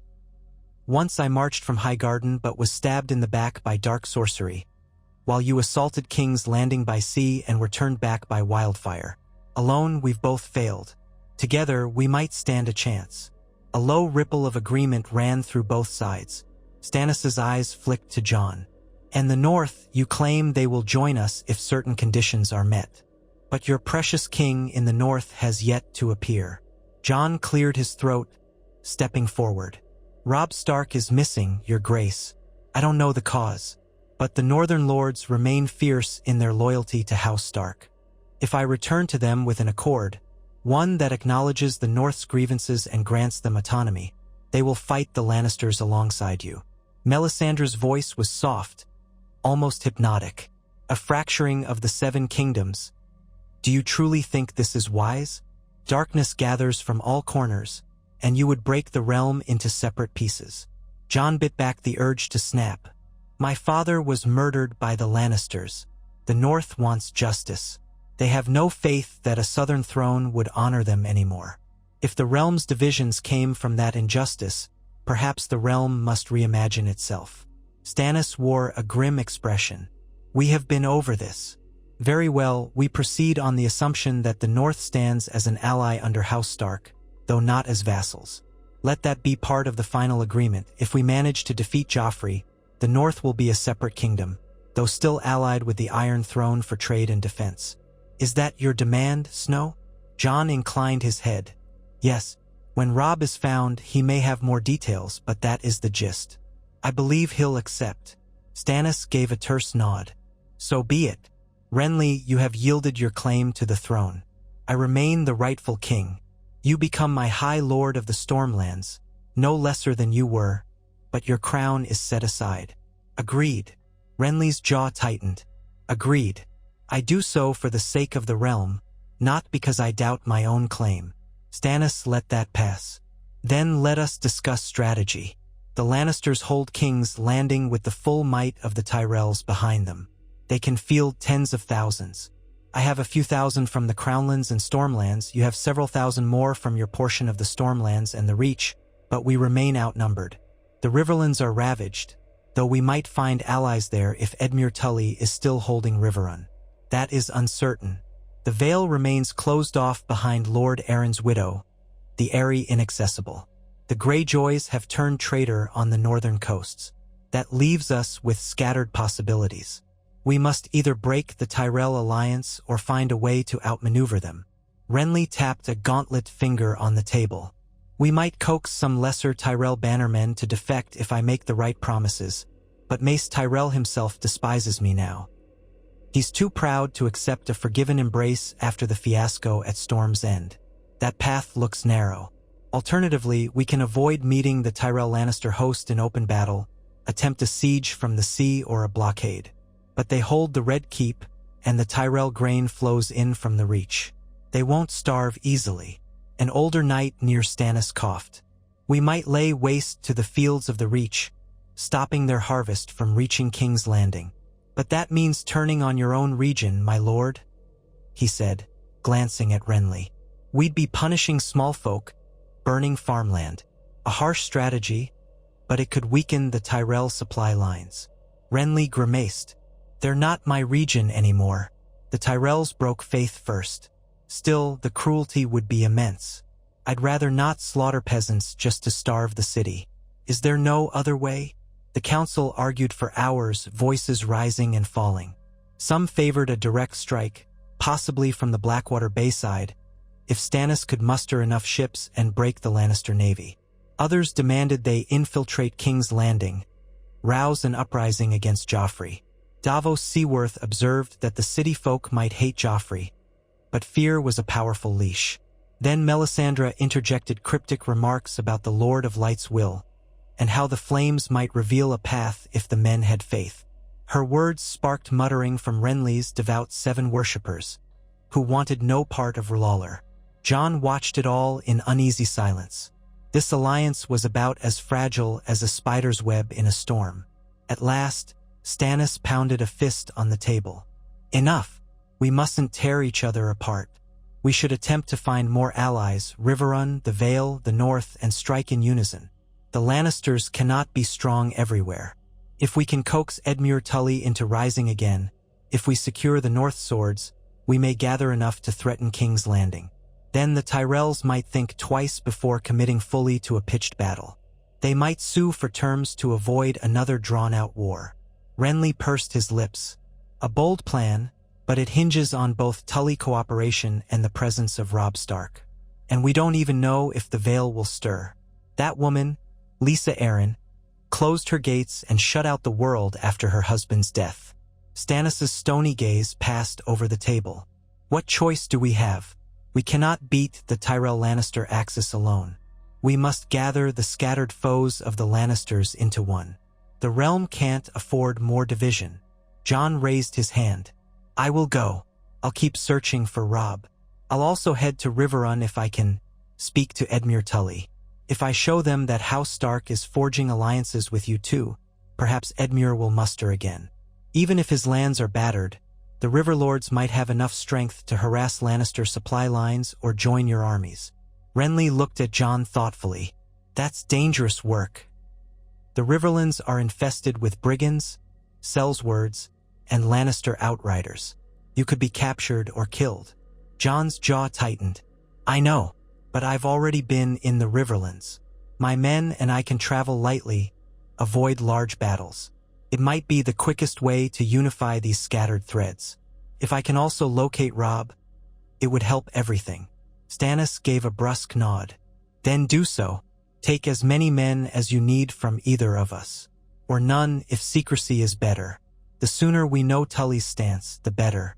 Meanwhile, we'll remain here, forging the shape of our combined host. Once you return with news or with Robb, we can decide whether to march or to wait for spring. Renly leaned forward, bracing his palms on the table. We must also prepare for the possibility that Robb is dead, or that the North may move independently. If so, we can't pin all hopes on them. We must find other ways. Jon's throat tightened at the thought. Robb isn't dead, he said softly, but with more conviction than he felt. I'll find him. That settled the matter. By the next dawn, Jon was quietly readying for another journey, a smaller band than before. No more than a dozen men, plus Ghost. He refused offers of knights from Renly or Stannis, preferring men he knew personally or who had proven stealth on earlier missions. Though traveling with a larger escort might be safer, it would also draw attention, and Jon suspected that secrecy was key. He left with cautious blessings from both Baratheon kings. Melisandre watched him depart, her red hair fluttering in the wind, eyes bright with mystery. She offered no prophecy, no warning, simply a faint smile that made Jon's skin crawl. Then he urged his horse onward, leading his small company out of Bitterbridge, heading northeast. The days blurred into one another as they retraced old roads through the Reach and back into the Riverlands. Summer's end had arrived, and though the heat lingered in the south, the nights became crisp. Ghost scouted ahead, often disappearing into the fields or along dusty trails. Jon's men traveled in plain attire, no bright sigils, for brigands lurked everywhere. Twice, they had to skirt around Lannister outriders who were patrolling for any sign of enemy forces. Once, they encountered a burnt village where ravens wheeled overhead, feeding on the remains left by mercenary raiders. The stench clung to them for miles. Near the ruins of what had once been an inn, Jon's group took shelter in a half-collapsed stable. They spoke little, each haunted by the war's devastation. That night, Jon dreamt of Winterfell's courtyard, of the iron smell of blood, of Ned Stark's voice echoing from an empty crypt. He woke drenched in sweat, Ghost standing over him, muzzle pressed to his arm. "I'm fine," Jon whispered, heart pounding, but the dream would not leave him. He could almost hear Ned telling him that winter was coming, that the wall needed watchers, that the realm was in peril.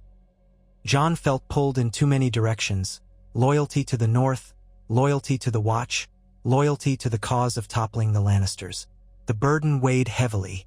The next morning, they pressed on to the Red Fork of the Trident. The water level had dropped since last Jon passed this way, exposing muddy banks. They found a shallow crossing, but had to lead their horses carefully. Halfway across, Ghost paused, ears pricking, as though sensing something. Jon looked around, tense, but saw no threat beyond the rustle of tall reeds. Only when they reached the far bank did Jon realize that footprints dotted the mud, recent ones, possibly brigands or refugees. He quickened the pace. Riverrun lay further west, guarded by the swirling currents of two rivers. The countryside around it had once been lush farmland, but was now scorched and pocked with the remains of siege lines. The faint shapes of the castle's red sandstone walls came into view across a wide waterway. Bannerless riders patrolled the banks, looking more like desperate defenders than any well-equipped army. Jon halted his men behind a screen of trees, dismounted, and studied the fortress from afar. Riverrun seemed battered but still standing. No obvious signs of Lannister siege. Perhaps the rumor that Edmure Tully had regained some measure of independence was true. Or perhaps the castle was on its last legs. Jon saw no easy approach. The waters around the keep had been manipulated to flood the moat. If Edmure Tully was suspicious of travelers, they might be shot at once they showed themselves. Jon decided on a direct but peaceful tactic. He waved for his men to remain behind cover while he and 2 others, plus Ghost, approached the far bank. They hoisted a makeshift white banner from a broken branch. Slowly, they rode into arrow range. At once, defenders on the ramparts appeared, crossbows at the ready. A call rang out, "Halt! Identify yourselves, or we fire!" Jon reined in. Ghost stood beside his horse, ears alert. "I am Jon Snow," Jon called back, voice carrying over the water. "Bastard of Ned Stark.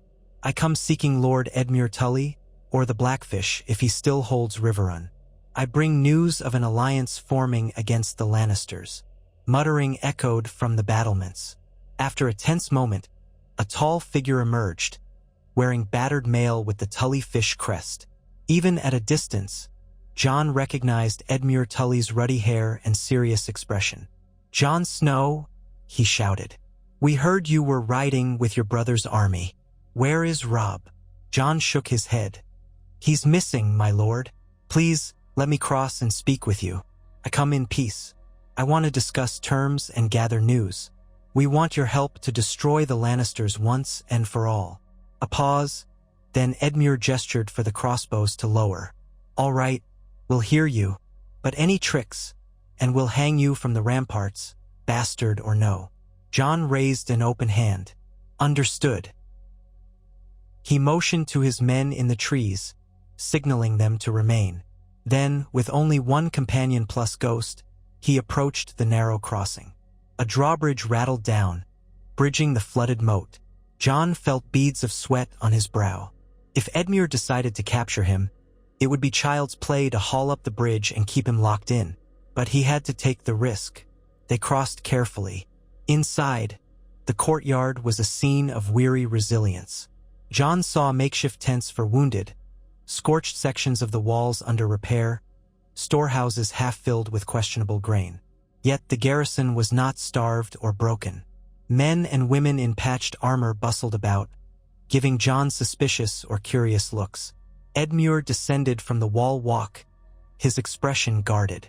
At his side stood Brynden Blackfish Tully, the famed knight with a hawkish face and cold eyes.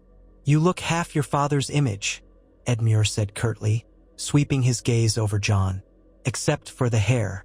How is that possible? You're a Stark bastard, or so they say." Jon dipped his head. "I was raised in Winterfell as Ned Stark's son. Yes, but I have no claim to inheritance. My father was an honorable man." He swallowed an upwelling of emotion. "I'm here on behalf of the North, my lord. King Robb is missing, but the war continues. Renly Baratheon lives, and he's made peace with Stannis. They plan to march on King's Landing. They seek the Riverlands' help." That last part made Edmure's eyes widen. "Renly? We heard he was slain by dark magic. Is this some trick?" "No trick," Jon said. "He was wounded but survived. Stannis has agreed to bury their feud for the sake of unseating Joffrey. They mean to unify all foes of the Lannisters, Stark, Tully, Baratheon, and perhaps the Vale or Dorne, if possible. I came to ask if Riverrun will join. The Lannisters have done unspeakable harm to the Riverlands. We can end them if we stand together." A knot of men and women had gathered around, listening. Whispers went through the crowd. Brynden Blackfish studied Jon with an intensity that made him feel stripped bare. Ghost sniffed the air, uneasy at the number of armed strangers. Edmure's face twisted with anger. "Where was this alliance when our lands burned? I wrote to Robb repeatedly, pleading for relief. We heard nothing in return. Lannister outriders have attacked villages daily, Yet no northern host came to help. Jon felt a pang of shame. "We had our own troubles, my lord. The Ironborn invaded the north, seizing Winterfell. Took all we had to drive them out. And then Robb disappeared while trying to free my sister Sansa from King's Landing. Or so we suspect. The war's been chaos on all fronts. But I'm here now, and I promise that if the Riverlands joins the Baratheons' alliance, the North will ride with you too. Once we locate Robb or once I can muster more men from the north." Edmure breathed out, glancing at the Blackfish. Brynden Tully spoke in a gravelly voice. "The Riverlands have bled enough, boy. We're tired of lords and kings claiming to protect us, only to vanish when trouble grows. But the Lannisters remain the worst threat. If you truly can unify some great host, perhaps we can end this war. That might be worth the risk." Edmure nodded. "We still hold Riverrun, albeit barely, and a few loyal lords remain. The Freys sit at the Twins, though Walder Frey's loyalty is questionable. Harrenhal changes hands by the week. Roose Bolton once held it for Robb, but last I heard it was lost to Vargo Hoat or some other Sellsword scum." He shook his head in disgust. "Yes, we need an alliance, but I won't commit blindly. I want proof that this pact with Stannis and Renly is real." Jon reached into his saddlebag, drawing out a folded parchment bearing Stannis' seal. The crowned stag and fiery heart. "I have a letter, countersigned by both men, pledging mutual cooperation against the Lannisters. It states that any who join the cause will be recognized under the new regime. House Tully's lands and titles will be confirmed. The same letter acknowledges the North's autonomy under House Stark. If you read it, perhaps it will ease your doubts." Edmure accepted the parchment, scanning it with suspicious eyes. The Blackfish read over his shoulder, occasionally flicking glances at Jon. After a moment, Edmure handed it back. "All well and good, but letters can lie." Jon exhaled. "Letters can. But I'm telling you the truth, my lord. I've stood in the same pavilion where Stannis and Renly set these terms. I've seen them vow not to draw arms against each other, and I've heard them speak openly of unseating Joffrey. This is your chance to strike back, not alone, but as part of something stronger." A hush settled. Brynden Tully tapped a finger on his sword pommel. "Suppose we join. We have maybe 2,000 men left who can fight, and they're scattered. We'd need time to gather them. Also, the Lannisters or their allies might descend on us the moment we move. We can help you break free," Jon said. "Renly or Stannis might dispatch a force to guard the Riverlands once the main push begins. Or if you can slip a way to join the main host, we can combine our strength. There's risk no matter what. But the alternative is staying holed up in Riverrun until the Lannisters muster enough men to crush you for good." Edmure let out a bitter laugh. "That's no alternative at all. Fine, we'll join, provided your alliance truly stands. I'll muster what remains of our cavalry and foot. But we must pick the right moment to break from Riverrun. And we want formal recognition as well. No petty bargains once Stannis is enthroned." "You'll have it," Jon promised, though a twinge of caution nagged him. Stannis and Renly had not specifically named the Tullys in their letter, but they had said all who opposed the Lannisters could have their rightful lands. "When I return to them, I'll ensure they know House Tully stands ready. Then we can plan how to link up." Edmure turned to some of his lords and captains, who had drifted into the courtyard. They wore anxious expressions, but nodded at their lord's choice. Another problem weighed on Jon's mind: Walder Frey. If the Riverlords marched, they might need safe passage across the Twins or along the Green Fork. Walder Frey's treachery was infamous in the north. "What of the Freys?" Jon asked. "Will they hinder you?" Edmure looked sour. "Likely. Old Walder doesn't move unless he profits. We can't trust him. But if the main alliance is large enough, the Freys might bend or be forced aside. The priority is seeing the Lannisters undone. After that, we can settle accounts with Walder." Jon nodded, though he felt uneasy. The Freys had the power to choke off the Riverlands from the north at the Twins. Yet there was no solution at hand. He had to hope that, if the Baratheon forces advanced strongly enough, Walder Frey would not risk defying them all. Perhaps that was wishful thinking. That evening, Edmure insisted John remain for a modest supper, salted fish, barley bread, and turnips from the castle gardens. Riverrun had enough to feed its defenders for a while longer, apparently, though no one ate lavishly. Between bites, Edmure asked about Sansa and Arya, whether they lived, whether the North would truly break away from the Iron Throne. John answered as best he could, though sorrow flared up at mention of his sisters. No new word had come from King's Landing. Sansa was presumably still a hostage. Arya's whereabouts were unknown. For all John knew, she was wandering the countryside. The castle hall grew quieter, haunted by that unspoken worry. By nightfall, John felt they had done all they could. Edmure agreed to gather men discreetly, preparing to march or to defend themselves if the Lannisters attacked. Brynden Tully parted from John with a curt handshake. "You resemble your father in more than just the face," the Blackfish murmured. "He was always honest, always determined. Don't let these southern lords twist you into something else." With that, he left John to rest in a small chamber. At dawn, John took leave of Riverrun, promising to carry word of Tully's renewed commitment to Renly and Stannis. Edmure's parting words were a grim blessing. "May the next time we march out of these gates be for vengeance." Once outside the walls, John rejoined his dozen men, who had waited nervously in the trees. Together, they rode away from Riverrun, hearts somewhat lifted that at least one piece of the puzzle was falling into place. If the Riverlands truly rejoined the fight, that was more weight thrown against the Lannisters. Now came the harder task, discovering any trace of Robb Stark. John's intuition said that if Robb was still in the Riverlands, word would have reached Riverrun by now. Perhaps he had gone deeper south, possibly toward the Crownlands or the Stormlands, in a risky effort to rescue Sansa or negotiate with the Baratheons. Another angle. Check the roads near Harrenhal, the monstrous fortress that changed hands so often. Robb might have tried to contact Roose Bolton again, or he could be nowhere near there at all. The land was wide and full of chaos. John decided to swing around Harrenhal regardless, approaching carefully to see who held it. If Bolton's men or any northern bannermen lingered, they might have news. So they set off eastward, skirting the Red Fork, passing through fields strewn with old battle debris. They saw crows picking at bones, partial skeletons in rusted armor. The entire realm felt like a grave. Ghosts sniffed about, occasionally letting out a low whine. Once, they stumbled upon a group of robed figures burying bodies in a mass grave. The robed men stared warily at John's party, but exchanged no words. The days blurred. Harrenhal's melted towers appeared on the horizon like black fangs. John's men grew tense. Stories abounded of Harrenhal being cursed, haunted by ghosts of those who died in its halls.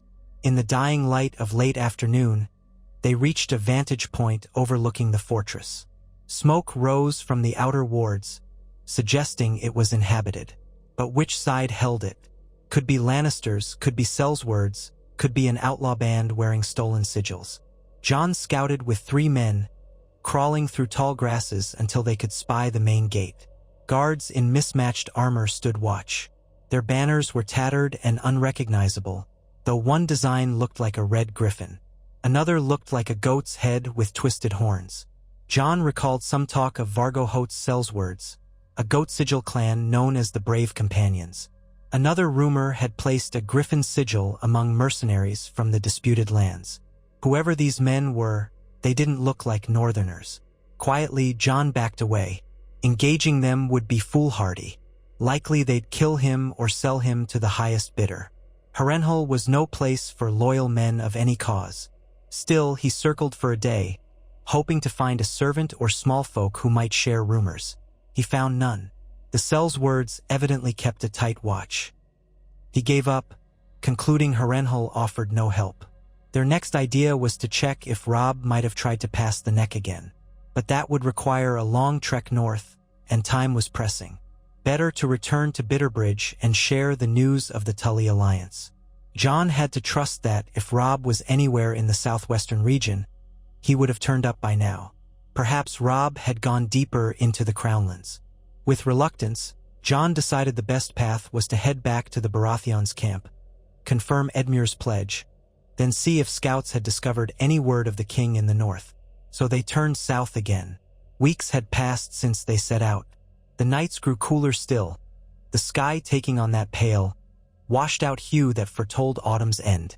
Often, John lay awake beneath the stars, ghost curled nearby, thinking of Winterfell and the snows that must be piling up there.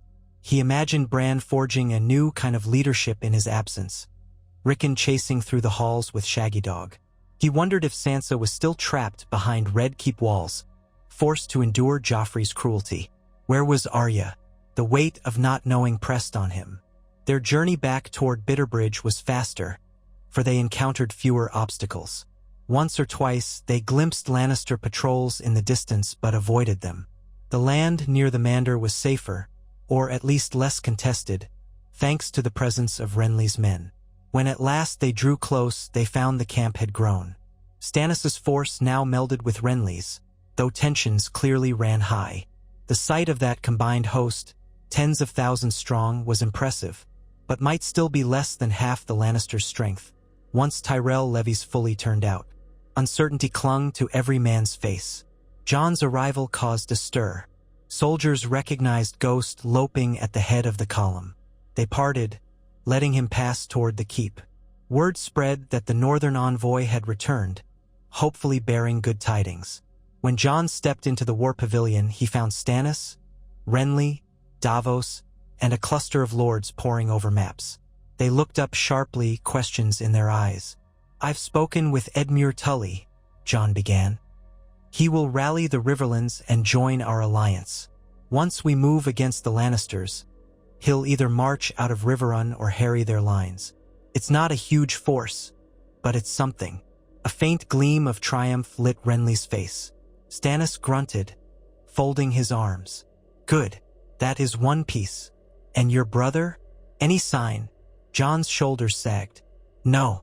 I searched Harrenhal's surroundings, found only Sells-words holding it. I heard no rumor of Robb. Riverrun had none either. For all I know, he could be near the Crownlands or in some deeper southern territory.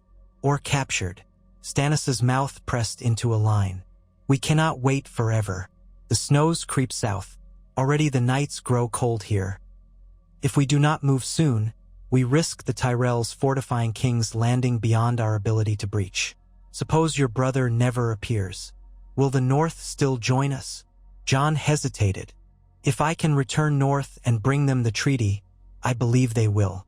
But that would mean a long journey back through the Neck, and the Ironborn might still harass our coasts. We'd need a plan to ensure the North can march south safely. Also, we'd need men to hold Moat Cailin." Renly exhaled. "That could take months. Meanwhile, the Lannisters grow stronger by the day. If they realize Stannis and I have joined forces, they won't simply stand idle. Tywin might march out to crush us in the open, or they could lure us into a trap. We need a decisive strike soon, something that disrupts Joffrey's hold on the throne." A grim hush fell. Davos Seaworth spoke up. "There's talk in the streets of King's Landing that the common folk hate Joffrey, but the Gold Cloaks remain under the control of the Lannisters. If we had a way to slip some men inside to sabotage the gates, the city might be taken by storm. But we'd still face the Tyrell foot soldiers. They're no small matter." Renly's brow furrowed. "Perhaps a stealth approach, combined with a direct threat to the city's farmland or supply routes.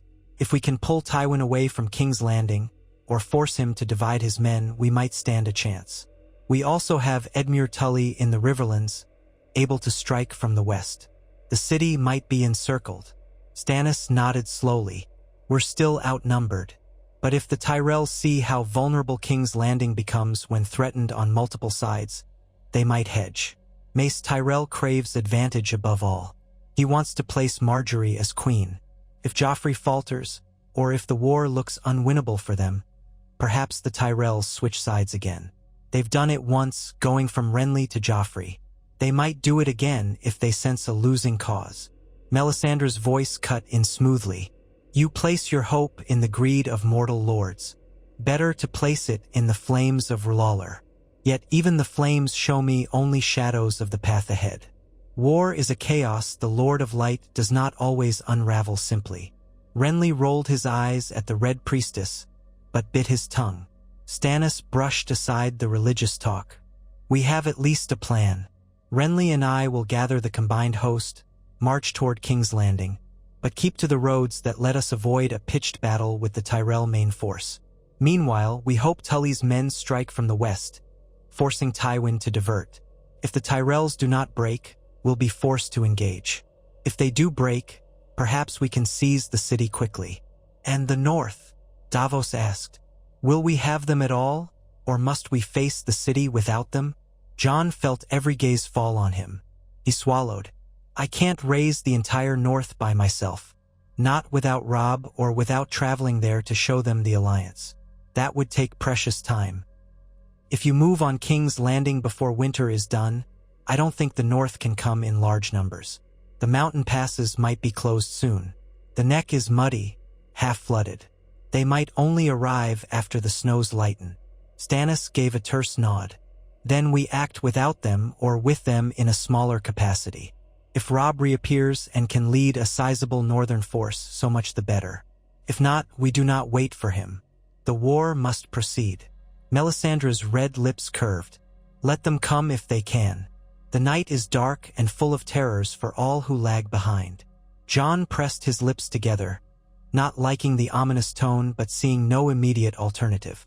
The war's momentum would not freeze just because Robb was lost. Then the alliance stands as we discussed, Jon said softly. Stannis and Renly unify their banners. Edmure Tully strikes from Riverrun, and the north will come if we can. Renly mustered a smile at Jon. You've done well, bastard. If the realm is saved, we'll owe you and your father's memory no small debt. Jon looked away. My father died so the realm might know the truth of Joffrey's parentage and the Lannisters' crimes. If this alliance does end them, perhaps his death won't have been in vain. That closed the meeting. Plans were set in motion. Within the week, the Baratheon camp buzzed with activity. Armor polished, wagons loaded, ranks formed. Men from Renly's side eyed men from Stannis' side. Tension still thick, but no open violence occurred. Stannis took command of overall strategy, with Renly advising him on which roads were safest or which lords might be turned. Davos and other knights scouted ahead, ensuring no Lannister outriders lurked. Jon's role became less pivotal in day-to-day planning, though he sat in on councils. Mostly, he tried to keep an ear out for any rumor of Robb. None surfaced. When the day came to march, the combined host looked impressive indeed. Rows upon rows of infantry in battered surcoats, knights on horseback with house sigils from the Stormlands, the Crownlands, and a few from the Reach who never returned to Mace Tyrell after Renly's supposed death. The banners were a sea of crowned stags, some entwined with the fiery heart, some older renditions from Robert's reign. Melisandre rode near the front, her red robes streaming behind her. Ghost prowled at Jon's side, drawing stares as always. The host spread out like a serpent across the roads, thousands of boots pounding the dust. They advanced east at first, aiming to skirt the boundaries of the Reach so as not to provoke a direct confrontation with Tyrell enclaves. The plan was to swing around, then pivot north toward the Crownlands, approaching King's Landing from a less traveled route. Scouts flew ahead in all directions, ever watchful for Lannister or Tyrell moves. Supply lines were precarious, reliant on a string of small holdfasts still loyal to the Baratheons. The men grumbled at short rations, but discipline held. Jon rode among a column of Stormlords, men who had once worn Renly's golden rose pinned beside a stag, but had removed the rose after the Tyrells' betrayal. They seemed determined, if worn. Over the course of the march, Jon gleaned snatches of conversation about Stannis' style of leadership, more rigid than Robert or Renly's flair. But necessity bound them to obey.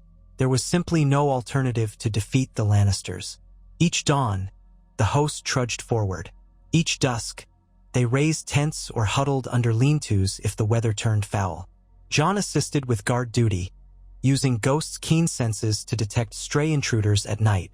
A few times, they caught glimpses of watchers on distant hills, likely Lannister or Tyrell scouts. The watchers fled each time. Word would spread soon enough that Stannis and Renly were on the move. On the 10th day of the march, an unexpected raven arrived in the evening. It carried a letter sealed with an unfamiliar crest, a stone foot bridging a chasm. Some men recognized it as from House Footley, a minor Stormlands house. The letter was addressed to Renly. Jon stood by as Renly broke the seal and read. A flicker of surprise crossed Renly's face. Then he barked a short laugh and passed the parchment to Stannis. "What is it?" Jon ventured. Renly smirked. "This is interesting. Word is swirling around King's Landing that the boy King Joffrey has grown even more erratic. He's apparently threatened to execute Sansa Stark for no reason other than to prove his power. Cersei managed to talk him down, for the time being. The city is growing restless. Food is short. Rumors say Marjorie Tyrell's presence in the royal court has not endeared her to half the population. They fear another wave of violence. This might be an opportunity." Jon's heart jolted at the mention of Sansa. He clenched his fists. "We have to reach her. We can't let Joffrey harm her again." Stannis nodded grimly. "We will, but we must be strategic. If the city is on the brink, it might only take a show of force to make it crumble from within. If Joffrey offends the Tyrells or kills a hostage from the north, the Tyrell alliance could fracture. That might be to our advantage, though it's a cruel way to see it." Renly pursed his lips. "I can't condone letting Sansa Stark die just to weaken the Lannisters. We must ensure she's protected. Her father was loyal to Robert. If the city truly unravels, a stealth infiltration to free her might be possible." Melisandre let out a hushed laugh. "You are all so naive about the ways of kings. Joffrey is a rabid dog. If you want to save the girl, you must take the city swiftly, or else break the Tyrell alliance so thoroughly that Joffrey stands alone. Then he'll have no choice but to trade her as a hostage." Jon glared at her, though he bit his tongue to keep from retorting. She was right in a practical sense, but her tone was too detached for his liking, as though Sansa's life were just another chess piece. Still, what she said might be correct. If they battered King's Landing from multiple sides, Cersei might be forced to negotiate, returning Sansa to the Starks in exchange for Jaime or for peace. Only Jaime was still in Robb's custody, or so the last rumor suggested. If Robb still lived, if Jaime was still prisoner. Too many ifs. Onward they marched day after day. The land gradually shifted from the rolling plains of the Reach to the more wooded crownlands. Towns grew sparser, and the roads branched uncertainly. Summer gave way fully to autumn, crisp winds carrying leaves across the tracks. Soldiers wrapped themselves in cloaks at night, huddling around fires. Morale wavered. Some men wanted battle, others dreaded a confrontation with the Tyrells. Food supplies remained a concern, though scouts seized small storehouses or forced minor lords to yield grain. Occasionally, a group of peasants or village elders begged for mercy, uncertain which side to take. The soldiers tried to pay fairly, but war is never gentle. One moonlit night, Jon found himself on a hill overlooking the flickering lights of the encamped army. Ghost stood watch beside him, ears pricked. The sky glimmered with stars. Jon thought of Castle Black's lonely ramparts, how he used to watch the stars from there, too. Everything was so changed. He was no longer bound by the night's watch, but still felt that vow tugging at him. He imagined the others stirring in the far north while men bickered over a throne. Yet he had chosen to be here, for the sake of House Stark, for Sansa and Arya, for vengeance against the Lannisters. Maybe if the realm reunited, they could finally turn their gaze to the real threat beyond the wall. But that felt far off. A footstep crunched behind him. He turned to see Davos Seaworth approaching, his weathered face illuminated by moonlight. "Jon Snow," Davos said quietly. "Couldn't sleep?" Jon shook his head. "No. Too much to think about." Davos nodded, gaze on the stars. "Me as well. This war, we're so close to King's Landing, but part of me fears we're walking into a slaughter. The Tyrells have half the realm's grain and men, and King Joffrey, mad as he is, has a fortress behind high walls. Meanwhile, the north is absent, the riverlands half-crippled. I wonder if we truly have a chance." "We have to," Jon said, though his voice was subdued, or else the realm stays under Joffrey's heel. Davos studied him. Aye, if we can't take that city, the realm will remain in the hands of the Lannisters, and the Baratheon name might crumble. But I have some hope. King Stannis, for all his stern ways, truly wants justice. Renly wants the throne out of the Lannisters' grasp. You want your family freed, and the Tullys want their land safe. So many wants, overlapping enough to unify us. At least for a while. Jon murmured a reply, grateful for Davos's level-headed company. They spoke for a time of Ned Stark, of how honorable he had been, how the realm had changed since Robert's rebellion. Eventually, Davos offered a gentle pat on Jon's shoulder and returned to his tent. Jon lingered, watching the moon sink, a silent sentinel with Ghost. Sleep came fitfully, if at all. By the next fortnight, the combined host had come within a few days' march of King's Landing. Scouts reported signs of Tyrell outriders, well-armed cavalry patrolling the fields. The men whispered that a major confrontation might be imminent. Morale flickered between eagerness and dread. Stannis gave strict orders to avoid any large engagement until they had scouted a suitable position. They needed to approach the city from an angle that minimized Tyrell advantage, possibly from the Rosby or Duskendale roads. Meanwhile, small raiding parties tested the outskirts, seizing minor holdings. Then, at dawn on a clear morning, horns sounded from the eastern flank. A wave of alarm swept through the camp. Jon sprang awake, grabbing his sword. Ghost bristled, teeth bared. Men scrambled out of tents. Renly and Stannis both mounted in haste, demanding reports. Word came that a large force was spotted cresting a ridge. Could be Tyrell cavalry. Could be Lannisters. The lines formed quickly. Thousands of swords and spears braced for battle. Dust rose in swirling clouds. Jon found himself at the edge of the forward lines, near some of Renly's knights. Ghost prowled, hackles raised. The watchers on the ridge carried a banner that looked suspiciously like a golden rose. Heart-pounding, Jon expected a Tyrell charge. Yet no immediate attack came. Instead, riders descended the slope under a flag of truce. The entire camp stood on a knife's edge. Renly and Stannis advanced with a retinue of knights. Jon trailed behind, hardly daring to breathe. The riders approached, led by a tall knight in gilded armor. The sigil on his surcoat was indeed the Rose of Highgarden.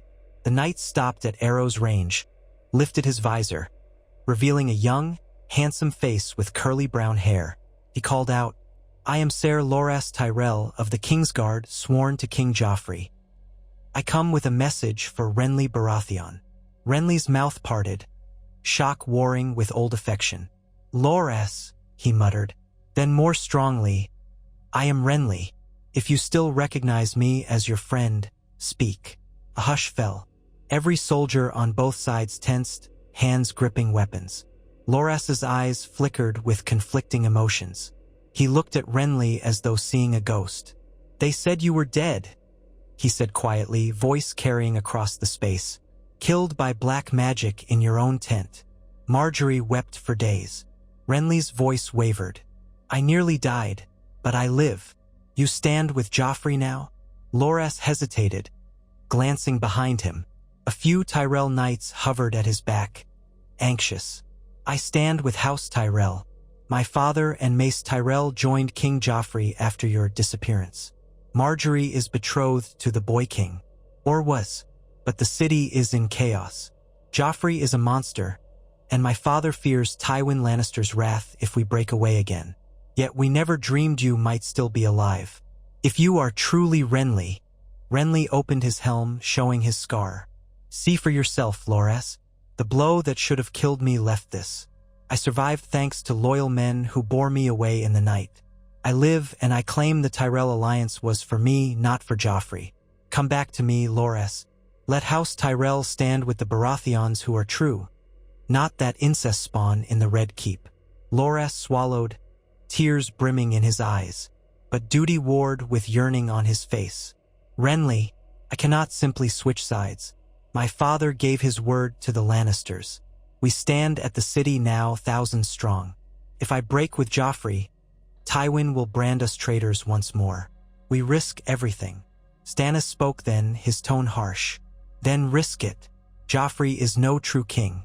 He's a product of incest, a tyrant who will only drag this realm into ruin. The Tyrell name would be tarnished forever if you uphold him. Already the small folk starve while he plays executioner. Your sister Marjorie is in danger, wed to a monster. Join us, help us dethrone Joffrey, and we can forge a better realm. Loras's jaw worked. He closed his eyes. You speak truth. I've seen Joffrey's cruelty firsthand. He delights in tormenting Sansa Stark. He threatened to kill her in front of the court. Marjorie intervened. The realm is uneasy. Yet my father, my grandmother, they say we must abide Joffrey for the sake of power. I do not know. Renly urged his horse a step closer. Ser Loras, you once swore yourself to my service. That was no mere flattery. I loved you, and I still do in my own way. But even if you only remember me as your friend, heed this. The Lannisters cannot be trusted. They killed Ned Stark, nearly killed me.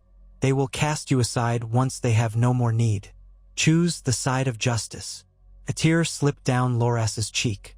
His knights behind him exchanged uncertain glances. One muttered, Sire, we should return before they suspect treachery. Another said, Lord Tyrell gave orders. We must not break them. Loras tore his gaze from Renly. We have a large army near the city. If you attack King's Landing, we will be forced to fight you.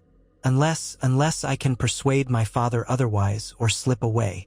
The city is a tinderbox, ready to explode. Let me return and speak to Marjorie, to my grandmother Olenna. If they see reason, if they believe you live, they might withdraw from Joffrey. That could break the Lannisters' hold. Give me time. Renly's face shone with cautious hope. Go then, speak to them. But we march soon, Loras. We cannot wait much longer while Joffrey terrorizes the realm. Loras nodded numbly. I will try. If my father refuses, I cannot promise I won't fight you. My loyalty is torn. He paused, looking at Stannis, then at Jon. But for what it's worth, I want no more blood spilled unnecessarily. The realm bleeds enough. If you hold back a little longer, perhaps the Tyrells will come to your side. Stannis's lips thinned. I do not like delays, but if you can truly turn your father from the Lannisters, do it. Otherwise, we have no choice but to face you as enemies. Loras bowed his head. I understand. I go now. May the Seven guide us. With that, he tugged on his reins, turned, and led his knights away. They retreated up the ridge, vanished over it, leaving behind a swirl of dust. The Baratheon lines stood stunned. Renly stared after Loras, emotion raw on his face. Slowly, the armies lowered weapons. The immediate threat of battle ebbed. Soldiers began muttering that the Tyrells might switch sides again, or that it could be a trick. Stannis spurred his horse around, fixing his brother with a measuring look. You trust him? He asked. He might be leading us on while the Tyrells gather for a flank attack. Renly shook his head wearily. No, Loras is an honorable knight, even if he's in conflict. I believe he'll at least speak to Marjorie and Olenna. Whether that leads anywhere is the question. The Tyrells do not lightly break alliances twice. Stannis glowered. We cannot wait too long. If we linger in these fields for weeks, Tywin will come at us in full force. We must keep advancing, or at least position ourselves advantageously. Renly nodded. Agreed. Let us move closer to the Rosby Road. Keep the city in view but remain out of immediate range of their archers. We'll see if Loras returns with new terms. If not, we ready for war. So it was decided. The host marched again, tension thick. Every day they edged closer to the city's outskirts, capturing small hamlets or tower houses that had belonged to local lords. No major resistance surfaced. The farmers and fisherfolk mostly fled or stayed hidden. King's Landing loomed in the distance, a sprawl of walls and rooftops beneath the Red Keep perched on Aegon's high hill. From vantage points on ridges, Jon could see the glint of sunlight on the waters of Blackwater Bay. With a spyglass borrowed from Davos, he glimpsed the city gates, the walls bristling with men. Banners of the lion and rose whipped in the wind. The Tyrell presence was obvious. Their men likely ringed the city, controlling the main roads. Jon's mind drifted often to Sansa, possibly behind those walls. He imagined her fear, her quiet attempts to survive. He prayed she was not hurt. If the Tyrells withdrew their support, maybe Cersei would panic and use Sansa as a bargaining chip or lash out. He tried not to let dread consume him. Each day, Ghost sensed his turmoil, pressing a cold nose against Jon's hand when he grew too tense. At last, the armies halted near a broad expanse of rolling land known as the Eastern Fields, a few miles from King's Landing. Stannis and Renly established a fortified camp, ringed by stakes and ditches. The men erected tents in neat rows, mindful that a large Tyrell Lannister sortie could strike at any moment. Scouts rode in ceaseless circles. By night, torches ringed the perimeter, giving some protection against infiltration. The plan was to wait a short time for Ser Loras or any Tyrell envoy to come with news. If they did not, the Baratheons would launch a strategy of siege or incursion, though no one was sure how. The tension was stifling. 3 days passed in uneasy stalemate. No word came from Loras or the Tyrells. Jon felt the fear that it had all been a ruse. Meanwhile, hungry men bickered, war horses stomped restlessly, and the autumn chill deepened. Some nights, the wind carried faint echoes of city noise, a distant clamor that might be riot or random hustle. A small wave of refugees tried to flee the city, only to be turned back or captured by Tyrell pickets around the gates. On the morning of the 4th day, Jon was walking near the camp's eastern pickets with Ghost, when he heard commotion from the far side. Men shouted. Horns gave short, sharp blasts. Jon hurried that way, Ghost loping close, to find an excited crowd gathered around a group of new arrivals, riders bearing the stark white standard of a peace banner. Among them, to Jon's shock, stood a tall woman with auburn hair braided back from her face.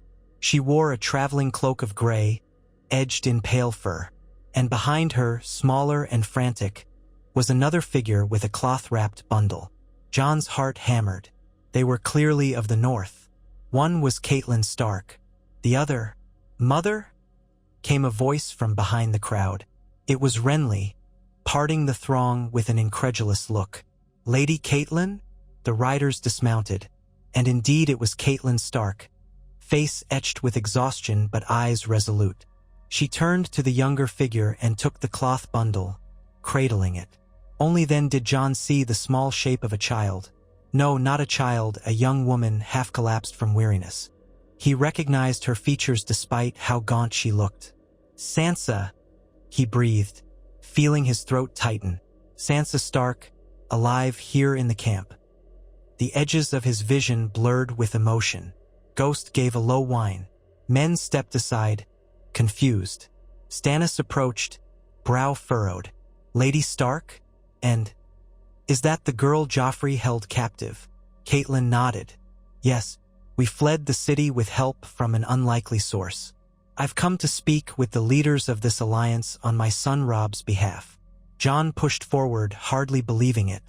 Lady Catelyn, Sansa. He dropped to one knee beside them, eyes scanning Sansa's pale face. She clung to Catelyn, trembling, hair lank, eyes ringed with dark circles.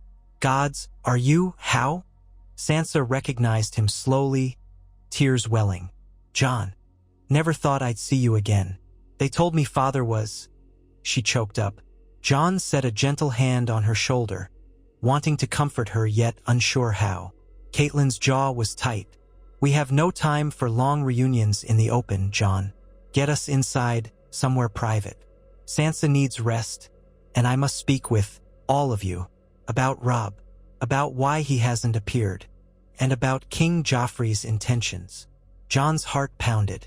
Sansa was free. Catelyn was here. If they had tidings of Robb, maybe the final piece of the puzzle was about to fall in place. He stood, beckoning to guards. Quickly, we have a command pavilion. This way. Soon, Stannis, Renly, Catelyn, Sansa, and a handful of key lords gathered in the largest pavilion. Torchlight flickered on tense faces. Sansa sipped water, refusing bread for the moment. She looked haunted, eyes darting as if expecting a blow. Caitlin kept an arm around her daughter, protective.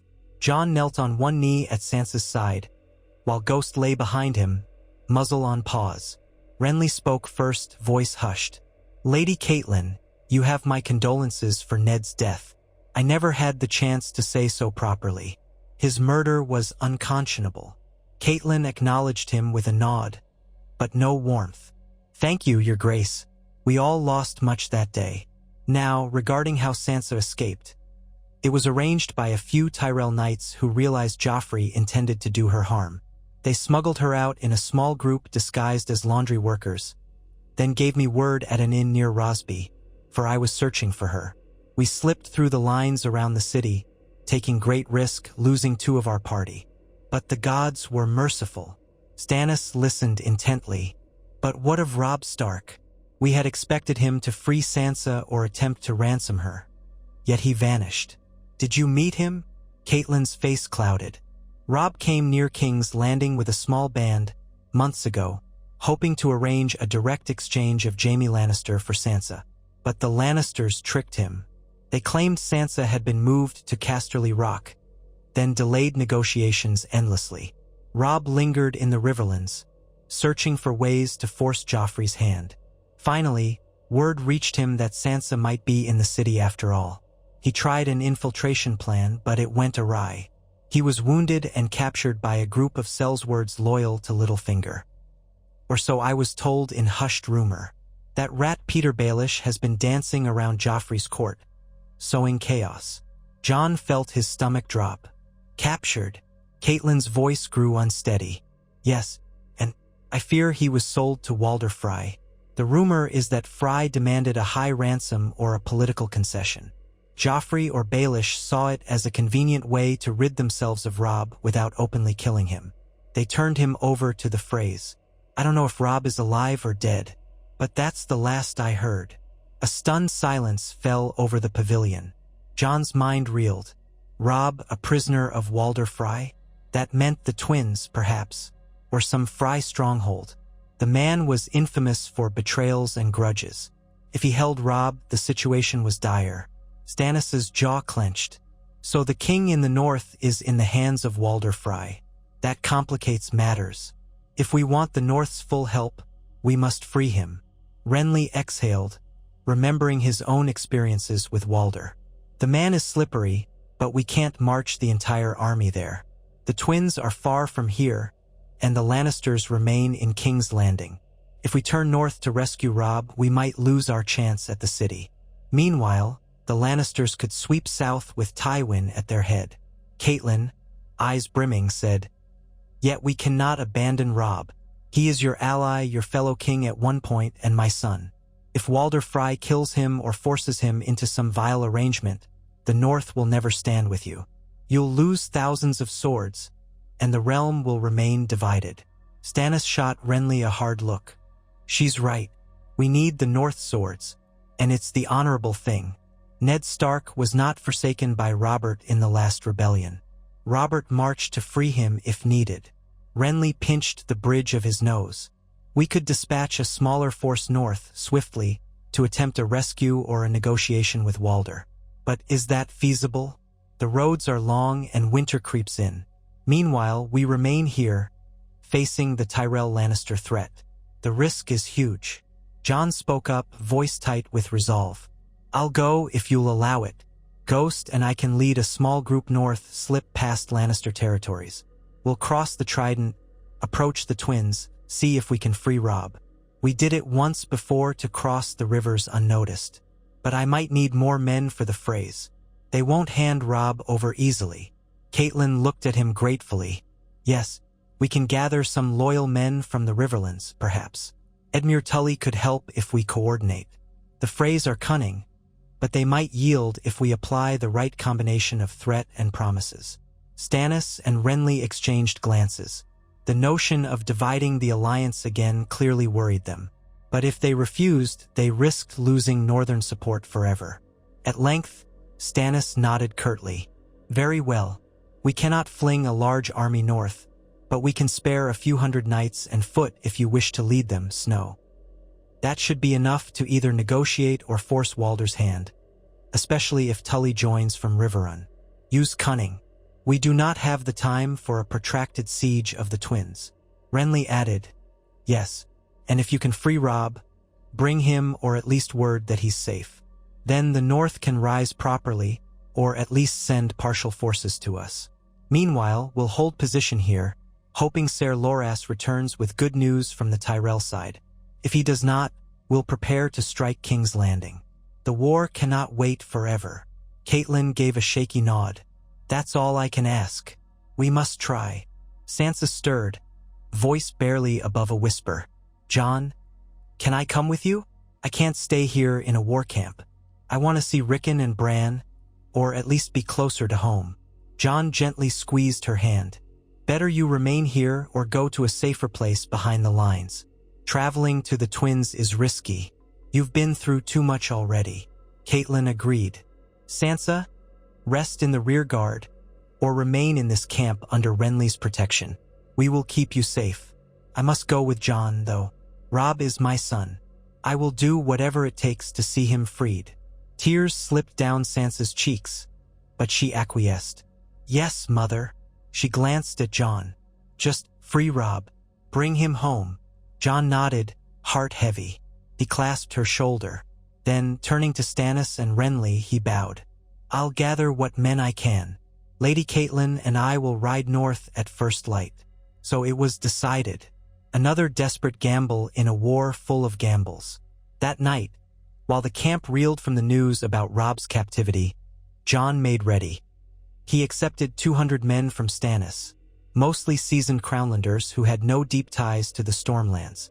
Renly offered another 100 from his personal guard, including knights who knew the roads of the Riverlands.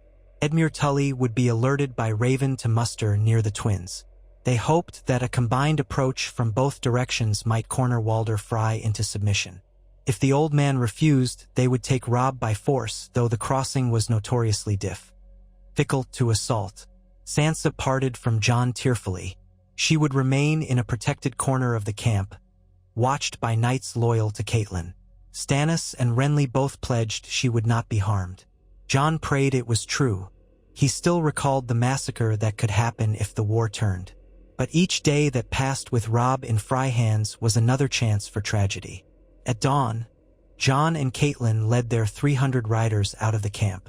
Ghost padded alongside them, drawing stares from the newly arrived Crownland knights. The rest of the alliance lines parted to let them pass, calling out blessings or urging vengeance on the Freys. The mission was dangerous, but necessity drove it. Jon felt a renewed sense of purpose. For all the maneuvering around King's Landing, this rescue felt personal, urgent. He would not let Robb die in Frey dungeons. They rode north, leaving behind the glimmer of a city so near and yet so far from liberation. The next chapter of the war beckoned them to the twins, where Walder Frey's treachery might meet the unstoppable determination of House Stark. If the gods were good, they would reclaim Robb Stark, restore the king in the north to his rightful place, and bring the final piece of this fragile alliance together. Only then could the realm hope to stand united against the monstrous Lannisters, the cunning Tyrells, and the deeper, colder threats that lurked in the shadows of approaching winter. And so they set forth, hearts heavy but unyielding, resolved to bend fate to their cause or perish in the attempt.